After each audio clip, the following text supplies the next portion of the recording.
বারাকাতু। সবাইকে আমাদের মেট্রোপলিটন ইউনিভার্সিটি ইসলামিক সোসাইটি কর্তৃক আয়োজিত ফান্ডামেন্টাল অফ ইসলাম কোর্সে সবাইকে স্বাগত। সম্মানিত উস্তাদ, আমার কথা কি শোনা যাচ্ছে? জি, আলহামদুলিল্লাহ। আসসালামু আলাইকুম রহমতুল্লাহ। ওয়ালাইকুম সালাম ওয়া রাহমাতুল্লাহি ওয়া বারাকাতুহু। প্রিয় সুধীবৃন্দ, আজকে আমাদের টপিক হচ্ছে এমন কাজ যা সরাসরি শিরক কিংবা শিরকের মাধ্যম। শেখ, আপনি শুরু করতে পারেন। আসসালামু আলাইকুম রহমতুল্লাহি ওয়া বারাকাতুহু। বিসমিল্লাহির রহমানির রহিম। আলহামদুলিল্লাহি রাব্বিল আলামিন। والصلاة والسلام على أشرف الأنبياء والمرسلين نبينا محمد وعلى آله وأصحابه أجمعين أما بعد। আমরা মহান আল্লাহ সুবহানাহু ওয়া তাআলার শুকরিয়া জ্ঞাপন করি যে আল্লাহ সুবহানাহু ওয়া তাআলা আমাদেরকে বরকতময় এই দার্সে অংশগ্রহণ করার তৌফিক দান করেছেন। আমরা সবাই বলি আলহামদুলিল্লাহ। আল্লাহ সুবহানাহু ওয়া তাআলা মেহেরবানি, তিনি আমাদেরকে দ্বীনি ইলম অর্জন করার তৌফিক দান করেছেন। আমাদের সবারই মহান আল্লাহর কাছে শুকরিয়া আদায় করার প্রয়োজন। আমাদের মধ্য থেকে শত শত দ্বীনি ভাই বোনেরা আছেন। এই শত শত দ্বীনি ভাই বোনদের মধ্য থেকে যে আল্লাহ রাব্বুল আলামিন তিনি বাছাই করেছেন, কোরআন কারীম আল্লাহ সুবহানাহু ওয়া তাআলা যেভাবে তিনি ইরশাদ করেছেন, ওয়াজতাবাকুম, তোমাদেরকে আল্লাহ সুবহানাহু ওয়া তাআলা বাছাই করেছেন। তো এই বাছাই পর্বের মধ্যে আমাদেরকে আল্লাহ রাব্বুল আলামিন এই দ্বীনি কাফেলায়, এই দ্বীনি ইলমের এই কাফেলায় আমাদেরকে শরীক করেছেন। এটা মহান আল্লাহর অশেষ মেহেরবানি ছাড়া আর কিছু হতে পারে না। আমাদের মধ্যে অনেকে আছেন এই সময়ে কোরআন কারীমের সাথে অথবা নবী মুহাম্মদ সাল্লাল্লাহু আলাইহি ওয়াসাল্লামের সুন্নাহর সাথে বসার তৌফিক হয়নি।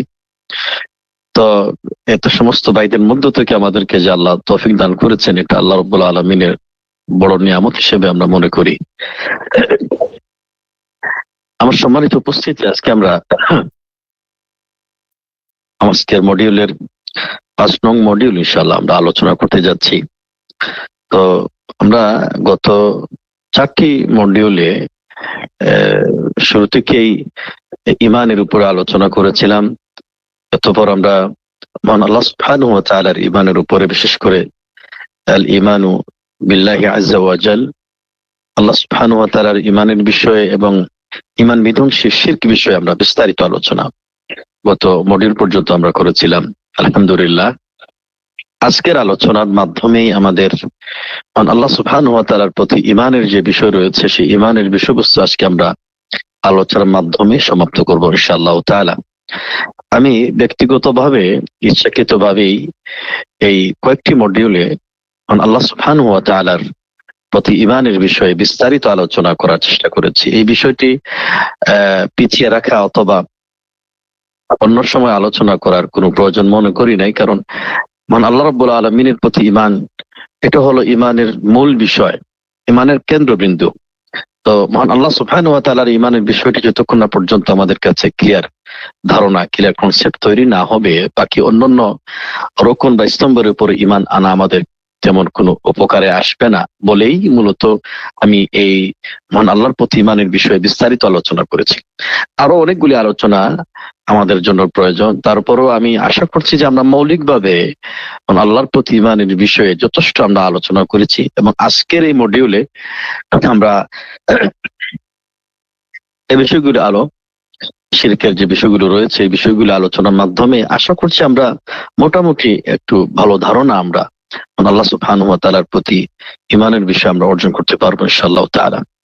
তো আজকের মডিউলের বিষয়বস্তু হচ্ছে এমন কাজ, এমন কথা, এমন আকীদা, বিশ্বাস যা সরাসরি শিরক হতে পারে অথবা সেটা শিরকের মাধ্যম হতে পারে। তো এই বিষয়গুলো নিয়ে আমরা আলোচনা করবো ইনশাআল্লাহ। তো মানব জীবনে অনেক বিষয় রয়েছে যা কখনো আমাদেরকে বড় শিরকের মধ্যে নিমজ্জিত করে, আবার কখনো কখনো এই বিষয়গুলো আমাদেরকে ছোট শিরকের মধ্যে ধাবিত করে। তবে এই বিষয়গুলো মানুষের অন্তরের, মানুষের কাজের ধরন, মানুষের অন্তরের অবস্থা বেড়েই এই বিষয়গুলির প্রতি হুকুম দেওয়া হয় থাকে। যে কোনো সময় মানুষ তার কথা কাজের মাধ্যমেই এবং তার এই কথা এবং কাজ এবং তার আকীদা বিশ্বাসের উপর নির্ভর করেই কোনোটা বড় শিরক হয়, কোনোটা ছোট শিরকে পরিণত হয়। তো আমরা আজকের আলোচনার মধ্যে আমরা মোটামুটি আপনাদের সামনে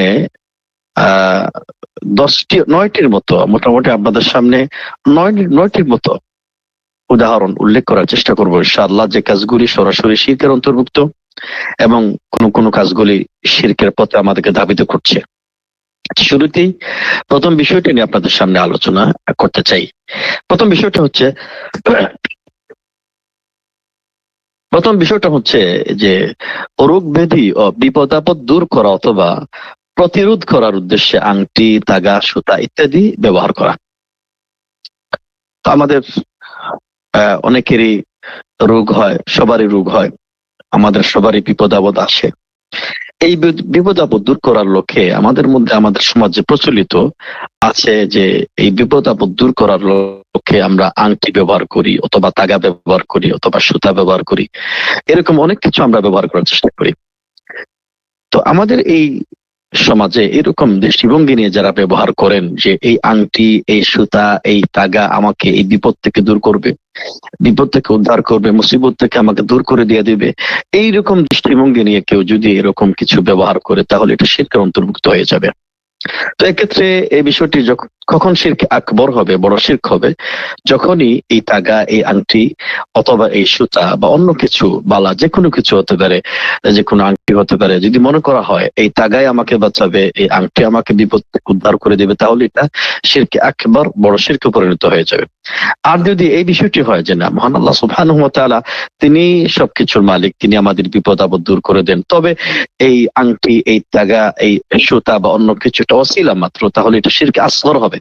শিরকে আসগর কেন হবে? কারণ প্রথমত সে মহান আল্লাহর প্রতি তার ঈমান আছে, এবং ঈমান থাকার পাশাপাশি এমন কিছু উপকরণ সে ব্যবহার করছে যেটা শরীয়ত সম্মত নয় অথবা বিজ্ঞান সম্মত প্রমাণিত নয়। এই কারণে এটাকে শিরকে আসগর হিসেবে উল্লেখ করা হয়েছে। আমরা শিরকে আসগর বিষয়ে আমরা গত দার্সে আমরা বিস্তারিত আলোচনা করেছিলাম। তো এই বিষয়টি শিরকের মধ্যে অন্তর্ভুক্ত এই কারণে যে নবী মুহাম্মদ সাল্লাল্লাহু আলাইহি ওয়াসাল্লামের পক্ষ থেকে একটি হাদিস বর্ণিত হয়েছে, যে হাদিসটি ইমাম আহমদ রাহিমাহুল্লাহ তার মুসনাদের মধ্যে উল্লেখ করেছেন। একজন সাহাবী নবী মুহাম্মদ সাল্লাল্লাহু আলাইহি ওয়াসাল্লাম তিনি দেখতে পেলেন যে ফি ইয়াদিহি হালকাতুন মিন সুফরিন। নবী মুহাম্মদ সাল্লাল্লাহু আলাইহি ওয়াসাল্লাম একজন ব্যক্তির হাতে পিতলের একটি বালা দেখতে পেলেন। তো নবী মুহাম্মদ সাল্লাল্লাহু আলাইহি ওয়াসাল্লাম তাকে বললেন, মা হাদিহিল হালকা, এটা তোমার হাতে বালাটা কেন? তিনি বললেন, হাদিহি মিনাল ওয়াহিনা, এটা আমার পেরেশানি দূর করার জন্য, আমার দুর্বলতা দূর করার জন্য মূলত আমি এটা ব্যবহার করেছি। নবী মুহাম্মদ সাল্লাল্লাহু আলাইহি ওয়াসাল্লাম বলেন, ইনজিহা ইন্নাহা লা তাজিদুকা ইল্লা ওয়াহনা, তুমি এটা খুলে ফেলো, তুমি এটা খুলে ফেলো, কারণ তোমার এটা ব্যবহার করার কারণে, এই বালা ব্যবহার করার কারণে তোমার দুর্বলতা দিন দিন বৃদ্ধি করতেই থাকবে। এরপরে নবী মুহাম্মদ সাল্লাল্লাহু আলাইহি ওয়াসাল্লাম বলেন, ফাইন্নাকা ইন মিত্তা আলা হাদা লাম তুফলিহ আবাদান, তুমি যদি এই অবস্থায় মৃত্যুবরণ করো, তুমি কোনো অবস্থায় কোনোদিন সফলকাম হবে না। নবী মুহাম্মদ সাল্লাল্লাহু আলাইহি ওয়াসাল্লাম এটা নিষেধ করে দিয়েছেন। এই কারণে নিষেধ করে দিয়েছেন যে এটা মূলত শিরকের মাধ্যম। তো এটা মূলত কোনো সময় আমাদেরকে শিরকে আকবরের দিকে নিয়ে যেতে পারে। এরকম বালা, এরকম তাগা, এরকম আংটি যদি আমরা বিপদ আপদ দূর করার জন্য ব্যবহার করে থাকি, যদি আমাদের পরিপূর্ণ আস্থা, পরিপূর্ণ ভরসা যদি এই আংটির উপরে চলে যায়, এই আংটি আমাকে বাঁচাবে, এই আংটি আমাকে বিপদ আপদ থেকে দূর করবে, উদ্ধার করবে, তাহলে কিন্তু এটা শিরকে আকবর হয়ে যাবে। আর যদি এটা মনে করা হয় না, এটা আংটিটা ওসিলা মাত্র, আর মূল বাঁচানোর মালিক হচ্ছেন মহান আল্লাহ সুবহানাহু ওয়া তাআলা, তবে এটা শিরকে আসগর হয়ে যাবে। আমার সম্মানিত উপস্থিতি, শিরকে আসগর আমরা বলেছিলাম দারিআতুন ইলা শিরকিল আকবর। তো মূলত কোন শিরকই মহান আল্লাহর কাছে গ্রহণযোগ্য নয়, এবং শিরকে আসগর ধীরে ধীরে বড় শিরকের দিকে ধাবিত করে। এই কারণে আমাদেরকে কোনো অবস্থায় কোনো তাগা, কোনো কিছু এটা ব্যবহার করা আমাদের জন্য জায়েজ হবে না। আমরা তাহলে কি করতে পারি? আমাদের বিপদ আপদ দূর করার জন্য, মুসিবত দূর করার জন্য, বিপদ থেকে উদ্ধার পাওয়ার জন্য, এটার জন্য নবী মুহাম্মদ, কোরআন কারীম এবং নবী মুহাম্মদ সাল্লাল্লাহু আলাইহি ওয়াসাল্লামের সুন্নাহর মধ্যে যথেষ্ট সমাধান রয়েছে। সঠিক সমাধান হচ্ছে আমরা দোয়া এবং জিকিরের মাধ্যমে, কোরআন তেলাওয়াতের মাধ্যমে, দোয়া এবং জিকিরের মাধ্যমে আমরা কোরআন কারীমের যে সমস্ত সূরার আমল বর্ণিত হয়েছে, নবী মুহাম্মদ সাল্লাল্লাহু আলাইহি ওয়াসাল্লামের হাদিসের মধ্যে যে সমস্ত বিপদ আপদ উদ্ধার, বিপদ আপদ থেকে বাঁচার জন্য যে সমস্ত দোয়া বর্ণিত হয়েছে, এগুলোর আমল করবো আমরা ইনশাআল্লাহ তাআলা। পাশাপাশি মহান আল্লাহ সুবহানাহু ওয়া তাআলার উপর পূর্ণ আস্থা এবং ভরসা রাখবো, যেন মহান আল্লাহ রাব্বুল আলামিন আমাদের বিপদ আপদ দূর করে দেন। এবং পাশাপাশি আমরা বৈধ যে চিকিৎসা রয়েছে, চিকিৎসা বিজ্ঞানের শরণাপন্ন হব। যদি আমাদের কোনো শারীরিক দুর্বলতা থাকে, আমরা চিকিৎসা বিজ্ঞানের মাধ্যমে চিকিৎসা গ্রহণ করে আমরা এটা দূর করার চেষ্টা করব। এখানে আরেকটি বিষয় আপনাদের দৃষ্টি আকর্ষণ করতে চাই। আমাদের সমাজে অনেকে এই বিভিন্ন ধরনের বালা পরিধান করে থাকেন, কেউ পিতলের বালা পরিধান করে থাকেন, কেউ আবার অন্য কোনো রূপার বালা পরিধান করে থাকেন, কেউ আবার অন্য কোনো সুতার মতো কোনো কিছু পরিধান করে থাকেন, অথবা আপনারা দেখবেন আমাদের সমাজে অনেকেই কালো বা অথবা লাল রঙের অথবা হলুদ কালারের বিভিন্ন প্লাস্টিক জাতীয় এরকম চুড়ির মতো তারা হাতে অনেক পুরুষেরা ব্যবহার করে থাকেন। এ বিষয়ে আপনাদেরকে একটু দৃষ্টি আকর্ষণ করতে চাই। কোন মুসলিম ব্যক্তির জন্য এরকম কোনো কিছু ব্যবহার করা কোনো অবস্থায় জায়েজ হবে না। প্রথমত এই বিষয়টি সেটা অমুসলিমদের, বিজাতীয় বা বিধর্মীদের সাদৃশ্য হতে পারে, কারণ বিধর্মীরা এগুলো এতে ব্যবহার করে। তো নবী মুহাম্মদ সাল্লাল্লাহু আলাইহি ওয়াসাল্লাম অমুসলিমদের সাদৃশ্য করতে নিষেধ করেছেন। রাসূল সাল্লাল্লাহু আলাইহি ওয়াসাল্লাম বলেছেন, মান তাশাব্বাহা বিকাউমিন ফাহুয়া মিনহুম, যে কোনো ব্যক্তি অমুসলিমদের সাদৃশ্য করবে তাদের মধ্যে গণ্য হবে। আবার এটা মহিলাদের সাদৃশ্য হতে পারে। তো আল্লাহ রাসূল সাল্লাল্লাহু আলাইহি ওয়াসাল্লাম যারা মহিলাদের সাদৃশ্য করে, কারণ মহিলারা চুরি পরে যে কোনো কালারের, যে কোনো রঙের বা যে কোনো ডিজাইনের, কিন্তু পুরুষের জন্য তো এরকম কোনো বালা বা তাগা বা এরকম কোনো প্লাস্টিকের এগুলা কোনো অবস্থায় এটা ব্যবহার করা জায়েজ হবে না। তো এরকম অনেক সময় মহিলাদের সাদৃশ্য হতে পারে। আল্লাহ রাসূল সাল্লাল্লাহু আলাইহি ওয়াসাল্লাম যারা মহিলাদের সাদৃশ্য গ্রহণ করে তাদের উপর লানত করেছেন, অভিশাপ দিয়েছেন। আর যদি কোনো ব্যক্তি, কোনো পুরুষ যদি পরিধান করতেই চায়, তাহলে তিনি রূপার আংটি ব্যবহার করবেন। সোনার কোনো আংটি বা অন্য কোনো দাতব্য বা ব্রেসলেট যেটা আমরা বলি, বা এরকম কোনো কিছু পুরুষের জন্য এটা ব্যবহার করা জায়েজ নেই। আমাদের সমাজে এটা অনেকেই ফ্যাশনের জন্য ব্যবহার করেন, অনেকেই গলার মধ্যে চেইন ব্যবহার করেন, হাতের মধ্যে চুড়ির মতো রূপার বিভিন্ন ধরনের চেইনের মতো বড় বড় এই চেইন ব্যবহার করেন। এটা নিঃসন্দেহে একটা মানে হীনমন্যতা যারা ভোগেন, যারা নিজের সৌন্দর্য বৃদ্ধির জন্য এটা করে থাকেন, অথচ এটা নিজের সৌন্দর্য বৃদ্ধির জন্য ইসলাম এরকম কোনো কিছু অনুমোদন তাকে দেয়নি। তাকে এতটুকু যে রূপার আংটি তিনি ব্যবহার করতে পারবেন, কিন্তু সোনার চেইন, সোনার আংটি অথবা অন্য কোনো কিছু পুরুষের জন্য আল্লাহ সুবহানাহু ওয়া তাআলা এবং নবী মুহাম্মদ সাল্লাল্লাহু আলাইহি ওয়াসাল্লাম হারাম করেছেন। দ্বিতীয়ত যে কাজ সম্পর্কে আলোচনা করতে চাই, যে কাজটি সরাসরি শিরক অথবা শিরকের মাধ্যম, সেটা হচ্ছে যে বিপদ আপদ থেকে বাঁচার জন্য অথবা অন্য কোনো কিছু আমার আশা আকাঙ্ক্ষা পূরণ করার জন্য তাবিজ, কবজ ঝোলানো অথবা ব্যবহার করা। তো আরবি ভাষায় তাবিজকে বলা হয় আত-তামিমা। তো আত-তামিমা যেটা আমরা বলি যে ছিদ্র বিশিষ্ট এক শ্রেণীর পুঁতি বা দানাকে বলা হয় তামিমা। এটা মানে সেটা হাড্ডি দিয়ে হতে পারে, সেটা কখনো কখনো পুঁতি দিয়ে বা দানা দিয়ে হতে পারে, অথবা এই তামিমাটা কখনো কাগজে লিখে বা অন্য কোনো হাড্ডি বা অন্য কোনো জিনিস দিয়ে তৈরি হতে পারে। এটাকে বলা হয় তামিমা। তো আমাদের দেশে বা বাংলা ভাষায় এটাকে আমরা তাবিজ বলি। তো আমাদের এই দেশে আমাদের সমাজে অহরহ তাবিজের ব্যবহার পাওয়া যায়, এবং বিভিন্ন জায়গায় তাবিজের বিতরণ করার জন্য, ব্যবহারের জন্য বিভিন্ন লোকেরা চেম্বার করে বসে আছেন। এটা এক ধরনের চেম্বারের মতো হয়ে গিয়েছে, যে কোনো কিছু হলেই সেখানে আমরা যাই, সেখান থেকে আমরা তাবিজ গ্রহণ করি, এবং এই তাবিজের ব্যবহারটা মানুষের মধ্যে সহজলভ্য হয়ে গিয়েছে। কোনো কিছু হলেই তাবিজের ব্যবহার, কোনো কিছু হলেই অমুকের কাছে চলে যাও, তাবিজটা নিয়ে আসো। কিন্তু একটিবারের জন্য আমরা একটা চিন্তাও করি না যে আমার যে রোগ ব্যাধি হয়েছে এটা সমাধান করার জন্য কোরআন এবং সুন্নাহর মধ্যে কোনো সমাধান আছে কিনা, এই বিষয়টি নিয়ে আমরা কোনো অবস্থায় কোনোদিন আমরা চিন্তাই করি নাই।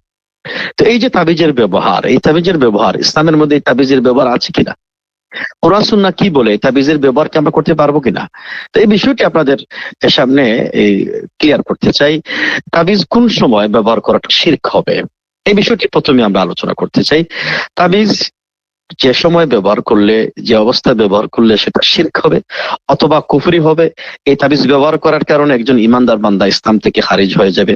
তখন খারিজ হয়ে যাবে যখন এই তাবিজের ব্যবহারের মধ্যে শিরক যুক্ত তাবিজ থাকবে, শিরক যুক্ত কালাম থাকবে, কথা থাকবে। কারণ আমাদের সমাজে আমরা অনেকে দেখেছি বাজারে এই বিভিন্ন তাবিজের কিতাব পাওয়া যায়, বিভিন্ন তাবিজের কিতাব পাওয়া যায়, এবং আপনারা খুলে দেখবেন সেখানে এই বিভিন্ন তাবিজের মধ্যে লেখা আছে যে আল্লাহ, মুহাম্মদ, ফিরআউন, হামান, কামান, ইবলিস, বিভিন্ন কথা এখানে উল্লেখিত আছে। এবং অনেকগুলো তাবিজ আছে যেখানে বিভিন্ন কালারের হয়, বিভিন্ন এই শব্দ দ্বারা হয়, অক্ষর দ্বারা হয়, যেগুলো বোঝা যায় না। যেগুলোর মধ্যে শিরিক, কুফর, ঈমান মিশ্রিত। তো উলামা কেরামদের ইজমা বা ঐক্যমত প্রতিষ্ঠিত হয়েছে এই ধরনের তাবিজ ব্যবহার করা সম্পূর্ণরূপে হারাম এবং শিরকের অন্তর্ভুক্ত। কারণ এই সমস্ত তাবিজ ব্যবহারের মাধ্যমে শয়তানের কাছে আশ্রয় চাওয়া হয়। এই সমস্ত তাবিজ ব্যবহারের মাধ্যমে পরিপূর্ণ ভরসা এই তাবিজের উপরে চলে যায়। তো এই কারণে যেহেতু এখানে শয়তানের কাছে আশ্রয় চাওয়া হয় এবং আল্লাহর পরিবর্তে অন্য সত্তার কাছে আশ্রয় চাওয়া হয়, এই কারণে উলামা কেরামদের পৃথিবীর মধ্যে সব উলামা কেরাম ইজমা পোষণ করেছেন যে এরকম তাবিজ যেটার মধ্যে কুফর মিশ্রিত, শিরক মিশ্রিত, উলামা কেরাম ইজমা করেছেন। উলামা কেরাম বলেছেন যে এরকম তাবিজ ব্যবহার করা এটা হারাম। এক্ষেত্রে মুসনাদ ইমাম আহমদের মধ্যে একটা হাদিস বর্ণিত হয়েছে। আল্লাহ রাসূল সাল্লাল্লাহু আলাইহি ওয়াসাল্লাম তিনি বলেছেন, মান আল্লাকা তামিমাতান ফাকাদ আশরাক, যে ব্যক্তি তাবিজ ঝুলালো, তামিমা ঝুলালো, সে শিরক করলো। অর্থাৎ যে ব্যক্তি এরকম তাবিজ, যে তাবিজের মধ্যে শিরক মিশ্রিত কথা আছে, শিরক মিশ্রিত, কুফর মিশ্রিত কথা আছে, এরকম তাবিজ কোনো অবস্থায় ব্যবহার করা, কোনো অবস্থায় এটা জায়েজ নেই, এটা হারাম। তবে উলামা কেরামদের মধ্যে কোন উলামা কেরাম কোরআন অথবা রাসূল সাল্লাল্লাহু আলাইহি ওয়াসাল্লামের সুন্নাহ দিয়ে তাবিজ ব্যবহার করা জায়েজ আছে কিনা, এই নিয়ে উলামা কেরামদের মধ্যে আবহমান কাল থেকে দুটি মতামত পাওয়া যায়। একটি মতামত হচ্ছে যে তাবিজ কোরআন দিয়ে হোক অথবা যে কোনো কিছু দিয়ে হোক, কোনো অবস্থায় তাবিজ ব্যবহার করা যাবে না। তার কারণ হচ্ছে নবী মুহাম্মদ সাল্লাল্লাহু আলাইহি ওয়াসাল্লাম তিনি জেনারেলি, সাধারণভাবে কোন ধরনের কোন তাবিজ দিয়ে ব্যবহার করলে জায়েজ হবে বা কোন তাবিজ দিয়ে ব্যবহার করলে জায়েজ হবে এই বিষয়টা এভাবে উল্লেখ না করে তিনি জেনারেল একটি বক্তব্য দিয়েছেন। সেই বক্তব্যটা কি, যে হাদিসটি ইমাম আহমদ এবং সুনান আত-তিরমিজির মধ্যে বর্ণিত হয়েছে। আল্লাহ রাসূল সাল্লাল্লাহু আলাইহি ওয়াসাল্লাম বলেছেন, মান তাআল্লাকা শাইআন ওয়াকিলা ইলাইহি, যে ব্যক্তি কোনো জিনিস, কোনো তাবিজ বা অন্য কোনো কিছু ঝোলালো, সেটা গলায় হতে পারে, সেটা গাড়ির মধ্যে হতে পারে, সে ঘরের কোণার মধ্যে হতে পারে, বালিশের নিচে হতে পারে, অথবা কোমরে হতে পারে, সেটা হাতের মধ্যে হতে পারে, যে কোনো কিছু ঝুলালো এবং যে কোনো কিছু শাইআন, যে কোনো কিছু, সেটা কোরআন দিয়ে হতে পারে, সেটা হাদিস দিয়ে হতে পারে, সেটা হাড্ডি দিয়ে হতে পারে, সেটা পুঁতির দানা দিয়ে হতে পারে, অর্থাৎ যে কোনো কিছু ঝুলাবে, ওকিলা ইলাইহি, ওই ব্যক্তির রক্ষণাবেক্ষণের যাবতীয় দায়িত্ব তাকেই বুঝিয়ে দেওয়া হয়। অর্থাৎ আল্লাহ রাব্বুল আলামিন ওই ব্যক্তিকে হেফাজত করার কোনো দায়িত্ব থাকে না। এই হাদিস থেকে উলামা কেরাম বলেছেন যে কোরআন দিয়েও হলেও, হাদিস দিয়েও হলেও এরকম কোনো তাবিজ ব্যবহার করা যাবে না। 2 নম্বর কারণ তারা উল্লেখ করেছেন যে নবী মুহাম্মদ সাল্লাল্লাহু আলাইহি ওয়াসাল্লাম এবং তার সাহাবা কেরাম রাদিয়াল্লাহু আনহুম কোনদিন কোরআন দিয়ে হোক বা অন্য কোনো কিছু দিয়ে হোক, কোনদিন কোনো অবস্থায় তারা তাবিজ ব্যবহার করেননি, তামিমা ব্যবহার করেননি। যেহেতু বিশ্বনবী মুহাম্মদ সাল্লাল্লাহু আলাইহি ওয়াসাল্লাম তিনি নিজে তাবিজ ব্যবহার করেননি, এই জন্য কেন আমরা তাবিজ ব্যবহার করবো, কেন আমরা তাবিজের আশ্রয় গ্রহণ করবো? এই জন্য আমরা আমাদের নবী মুহাম্মদ সাল্লাল্লাহু আলাইহি ওয়াসাল্লাম আমাদের জন্য উত্তম আদর্শ, এই উত্তম আদর্শকে আমরা বাদ দিয়ে আমরা অমুকের বক্তব্য তমুকের বক্তব্য এটা তো নেওয়ার কোনো প্রয়োজন নেই। এই জন্য আমাদের উত্তম হলো কোনো অবস্থায় সেটা কোরআন দিয়ে হোক বা অন্য কোনো কিছু দিয়ে হোক, আমরা এটা ব্যবহার আমরা করব না। বিশেষ করে যে তাবিজের মধ্যে শিরক রয়েছে, বিশেষ করে যে তাবিজের মধ্যে কুফরি রয়েছে, শয়তানের কাছে আশ্রয় চাওয়া হচ্ছে, এই সমস্ত তাবিজ ব্যবহার করা অত্যন্ত গর্হিত কাজ, মস্ত বড় অপরাধ এবং শিরকের অন্তর্ভুক্ত। এরকম কোনো কিছু এটা করা যাবে না। আমরা নবী মুহাম্মদ সাল্লাল্লাহু আলাইহি ওয়াসাল্লাম তিনি অসুস্থ হয়েছেন, তিনি তার এই অসুস্থতার সময়ে, দুর্বলতার সময় তিনি কি করেছেন, বিপদ আপদ থেকে উদ্ধার সময় তিনি কি করেছেন? তিনি কোরআনে কারীম থেকে, কোরআন কারীমের সূরার আশ্রয় নিয়েছেন, সূরাতুল বাকারা পড়েছেন, সূরাতুল ফাতিহা তিনি পড়েছেন এবং সূরাতুন নাস এবং ফালাক এগুলি পড়েছেন। মাঝে মধ্যে পেটে ব্যথা হলে নবী মুহাম্মদ সাল্লাল্লাহু আলাইহি ওয়াসাল্লাম বিসমিল্লাহ বিসমিল্লাহ মিন কুল্লি, এরকম হাদিস বর্ণিত হয়েছে যে প্রত্যেক অসুস্থতা থেকে রাসূল সাল্লাল্লাহু আলাইহি ওয়াসাল্লাম তিনি মহান আল্লাহর কাছে আশ্রয় প্রার্থনা করেছেন। তো আমরা কোরআন কারীম যে সমাধান দিয়েছে, নবী মুহাম্মদ সাল্লাল্লাহু আলাইহি ওয়াসাল্লাম সুন্নাহর মধ্যে যে সমাধান দিয়েছেন, সে সমাধানের মধ্যে যাওয়া আমরা চেষ্টা করি। যদিও কোনো উলামা কেরাম যে কোরআন দিয়ে তাবিজ ব্যবহারের পক্ষে মতামত দিয়েছেন, তবে অধিকাংশ উলামা কেরাম যেটা স্ট্রংলি একটি মজবুত একটি শক্তিশালী মতামত হচ্ছে যে কোনো কিছু দিয়েই তাবিজ ব্যবহার করা সেটা জায়েজ হবে না। 3 নম্বর যে বিষয়টি আমরা সেটা হচ্ছে যে তৃতীয়ত, যে এমন কিছু কাজ আমাদের সমাজে প্রচলিত যেটা সরাসরি শিরক অথবা শিরকের মাধ্যম, এর মধ্যে 3 নম্বর হচ্ছে গাছ, পাথর, স্মৃতিচিহ্ন এবং কবরের উপর নির্মিত প্রাচীর, গ্রিল ইত্যাদি দ্বারা বরকত হাসিল করা, তো শুরুতেই বলতে চাই বরকত মানে কি, মানেটা কি? বরকত মানে হচ্ছে কোনো কিছুর উপরে অতিরিক্ত হওয়া, কোনো সম্পদে অতিরিক্ত সম্পদ হয়ে যাওয়া। এটার নাম হচ্ছে বারাকা। তো আমি আপনাদেরকে বলতে চাই যে বরকতের, যে কোনো কিছুর মধ্যে বরকত পাওয়া, কোনো কিছুর মধ্যে সম্পদ বৃদ্ধি হয়ে যাওয়া, সন্তানের মধ্যে বৃদ্ধি হয়ে যাওয়া, তাদের মধ্যে ইলম জ্ঞান অর্জন আর বেশি বেশি হওয়া, তো এই সমস্ত বরকতের মালিক হচ্ছেন মহান আল্লাহ সুবহানাহু ওয়া তাআলা। বরকতের প্রকৃত মালিক, বরকত দেওয়ার প্রকৃত মালিক মহান আল্লাহ রাব্বুল আলামিন। এই জন্য কোরআন কারীমে সূরাতু আল ফুরকানের মধ্যে আল্লাহ বলেছেন, তাবারাকাল্লাযী নাযালা আল ফুরকানা আলা আবদিহি। তাবারাকাল্লাযী, বরকতময় সত্তা তিনি, যিনি তার বান্দার উপরে কোরআন অবতীর্ণ করেছেন। সূরাতুল মুলকের শুরুতে আল্লাহ সুবহানাহু ওয়া তাআলা বলেছেন, তাবারাকাল্লাযী বিয়াদিহিল মুলক। বরকতময় মহান সত্তা যার হাতে রয়েছে সব, বিয়াদিহিল মুলক, রাজত্ব রয়েছে। তো কোরআন কারীমে দ্বারা প্রমাণিত হয় মহান আল্লাহ রাব্বুল আলামিন কেবলই বরকতের মালিক। এবং আল্লাহ সুবহানাহু ওয়া তাআলা যে সমস্ত বিষয়ের মধ্যে বরকত দান করেছেন, এই সমস্ত বিষয়ে বরকত কামনা করা, যে সমস্ত বিষয়ে বরকত দান করেছেন, যেহেতু আল্লাহর হুকুমেই মহান আল্লাহ সুবহানাহু ওয়া তাআলা তিনি বরকত দান করেছেন। যেমন আল্লাহ সুবহানাহু ওয়া তাআলা কোরআন কারীম সম্পর্কে তিনি বলেছেন, এটা কোরআন মুবারাক, বরকতময় কিতাব। মহান আল্লাহ সুবহানাহু ওয়া তাআলা তিনি জমজম পানি সম্পর্কে বলেছেন, এটা বরকতময় পানি, মাউ জমজম, এটা বরকতময় পানি। তো কোরআন কারীমে এবং নবী মুহাম্মদ সাল্লাল্লাহু আলাইহি ওয়াসাল্লামে সুন্নাহর মধ্যে যে সমস্ত বিষয়ের মধ্যে মহান আল্লাহ রাব্বুল আলামিন এই বরকত দান করেছেন, এর বাহিরে কোনো কিছুর মধ্যে বরকত তালাশ করা এটা শিরকের নামান্তর। কেননা মহান আল্লাহ রাব্বুল আলামিন ওই বিষয়ের মধ্যে বরকত দান করেননি। যেমন আমরা বলি যে অমুক পাথরের মধ্যে যদি কেউ বরকত আছে বলে মনে করে পাথরকে স্পর্শ করলো, অমুক দেয়ালের মধ্যে বরকত আছে বলে মনে করে এই দেয়ালটিকে স্পর্শ করলো, এটা শিরকের নামান্তর হবে। কেননা মহান আল্লাহ রাব্বুল আলামিন এই বস্তুর মধ্যে, এই জড় পদার্থের মধ্যে মহান আল্লাহ রাব্বুল আলামিন বরকত দান করেননি, এবং এটা মনে করাটা একটা শিরকের নামান্তর। এই জন্য আমরা আমাদের এই যাবতীয় বরকতের মালিক মহান আল্লাহ রাব্বুল আলামিন, এবং তার কাছে আমরা বরকত কামনা করব। এবং মহান আল্লাহ রাব্বুল আলামিন ছাড়া এবং মহান আল্লাহ সুবহানাহু ওয়া তাআলা যে সমস্ত জিনিসের মধ্যে বরকত দান করেছেন, এই সমস্ত জিনিস ছাড়া অন্য কিছুতে বরকতের কামনা করাটা এটা মূলত একটি পরিপূর্ণ শিরকের নামান্তর। এটা আমাদের কোন অবস্থায় আমাদের জন্য এটা বিশ্বাস করা জায়েজ হবে না। এক্ষেত্রে আমরা একটি ঘটনা আপনাদের সামনে উল্লেখ করতে পারি, যে ঘটনাটি বর্ণিত হয়েছে সুনান তিরমিজির মধ্যে বর্ণিত হয়েছে। আবু ওয়াকিদ আল-লাইসি রাসূল সাল্লাল্লাহু আলাইহি ওয়াসাল্লামের এক সাহাবী, তিনি বলেন, আমরা রাসূলুল্লাহ সাল্লাল্লাহু আলাইহি ওয়াসাল্লামের সাথে হুনাইনের যুদ্ধে যখন বের হলাম, তখন পর্যন্ত আমরা নতুন মুসলমান ছিলাম, সবেমাত্র আমরা মুসলমান হয়েছি, এখনো পর্যন্ত আমাদের মধ্যে পরিপূর্ণ ইসলামের দাওয়া বা পরিপূর্ণ ইসলামের শিক্ষা আমরা অর্জন করতে পারিনি। তো হঠাৎ করে আমরা মুশরিকদের একটি গাছ ছিল, এবং মুশরিকদের একটা বড়ই গাছ ছিল, এবং এই গাছের দিকে আমরা, গাছের সামনের দিকে আমরা অতিক্রম করছিলাম, এবং দেখতে পেলাম যে এই গাছটি তারা যাতু আনওয়াত নামে এই গাছটি নামকরণ তারা করত। একদিন দেখতে পেলাম যে একটি বড়ই গাছের পাশ দিয়ে তারা একটি তাদের অস্ত্রগুলি, তাদের যে সাথে যে অস্ত্র রয়েছে, তাদের সাথে যে জিনিসগুলো রয়েছে, তারা ওই অস্ত্রগুলি গাছের সাথে ঝুলিয়ে রেখেছে। তো নবী তখন তারা বলল যে, ইয়া রাসূলুল্লাহ ইজআল লানা যাতা আনওয়াতিন কামা লাহুম যাতু আনওয়াত। হে আল্লাহ রাসূল সাল্লাল্লাহু আলাইহি ওয়াসাল্লাম, তাদের যে যাত আনওয়াত নামক যে গাছটি রয়েছে, আমাদের জন্য তাদের মতো একটি গাছ আমাদের জন্য নির্ধারণ করে দিন। তখন রাসূল সাল্লাল্লাহু আলাইহি ওয়াসাল্লাম বলেন, আল্লাহু আকবার, ইন্নাহা সুনান মান কানা ক্বাবলাকুম। তোমরা তো তোমাদের পূর্ববর্তী জাতির মতোই কথা বলছো, তোমাদের পূর্ববর্তী জাতি তো এরকম কথা বলছে।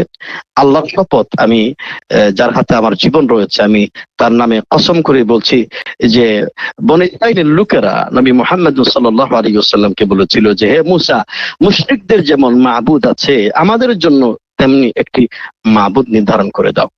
তখন মূসা আলাইহিস সালাতু ওয়াস সালাম তাদেরকে বলেছিলেন, তোমরা একটি মূর্খ জাতি, ওই সত্তার শপথ করে বলছি যার হাতে আমার প্রাণ রয়েছে, তোমরা অবশ্যই তোমাদের পূর্ববর্তী লোকদের রীতি নীতি তোমরা অবলম্বন করবে। এই হাদিসটা থেকে আমরা, এই ঘটনা থেকে বোঝা যাচ্ছে যে সাহাবা কেরাম রাদিয়াল্লাহু আনহুম কাফির মুশরিকরা তাদের এই ঝুলন্ত গাছে এবং যাতু আনওয়াত নামক গাছে তাদের অস্ত্রসজ্জ নিয়ে তারা বরকতের আশা করেছিল, তেমনি ভাবে সাহাবা কেরাম রাদিয়াল্লাহু আনহুম তারা আশা করেছিলেন যে এরকম একটি গাছ থাকবে, সেখান থেকে তারা বরকতের অর্জন করবেন, বরকতের আশা করবেন। নবী মুহাম্মদ সাল্লাল্লাহু আলাইহি ওয়াসাল্লাম তাদেরকে এই বিষয়টি নিষেধ করে দিয়ে দিয়েছেন। কারণ মূলত এই সমস্ত বিষয় থেকে জিনিস থেকে বস্তু থেকে বরকত হাসিল করার কোন দলিল প্রমাণ কোরআন এবং সুন্নাহর মধ্যে বর্ণিত হয়নি। যেটি বর্ণিত হয়েছে, যেমন আল্লাহ সুবহানাহু ওয়া তাআলা কোরআনুল কারীম সম্পর্কে বারাকা কিতাবুন মুবারাক, বরকতময় কিতাব বলেছেন। তো আমরা কোরআন কারীম তেলাওয়াতের মাধ্যমে আমরা বরকত হাসিল করতে পারি। তেমনি ভাবে আমরা এই জমজম পানি পান করার মাধ্যমে আমরা বরকত আমরা অর্জন করতে পারি। তেমনি ভাবে আমরা অন্য মধু আমরা পানি পান করার মাধ্যমে আমরা বরকত হাসিল করতে পারি। এক কথা, কোরআন এবং সুন্নাহর মধ্যে যতটুকু বরকত বর্ণিত হয়েছে, এর বাইরে গিয়ে আমরা অন্য কোনো কিছুতে বরকত তালাশ করা, এটা আমাদের জন্য জায়েজ হবে না, এটা শিরকের নামান্তর হবে। আমরা অনেক সময় কেউ আসলেই বলি যে একটু বরকত দিয়ে যান।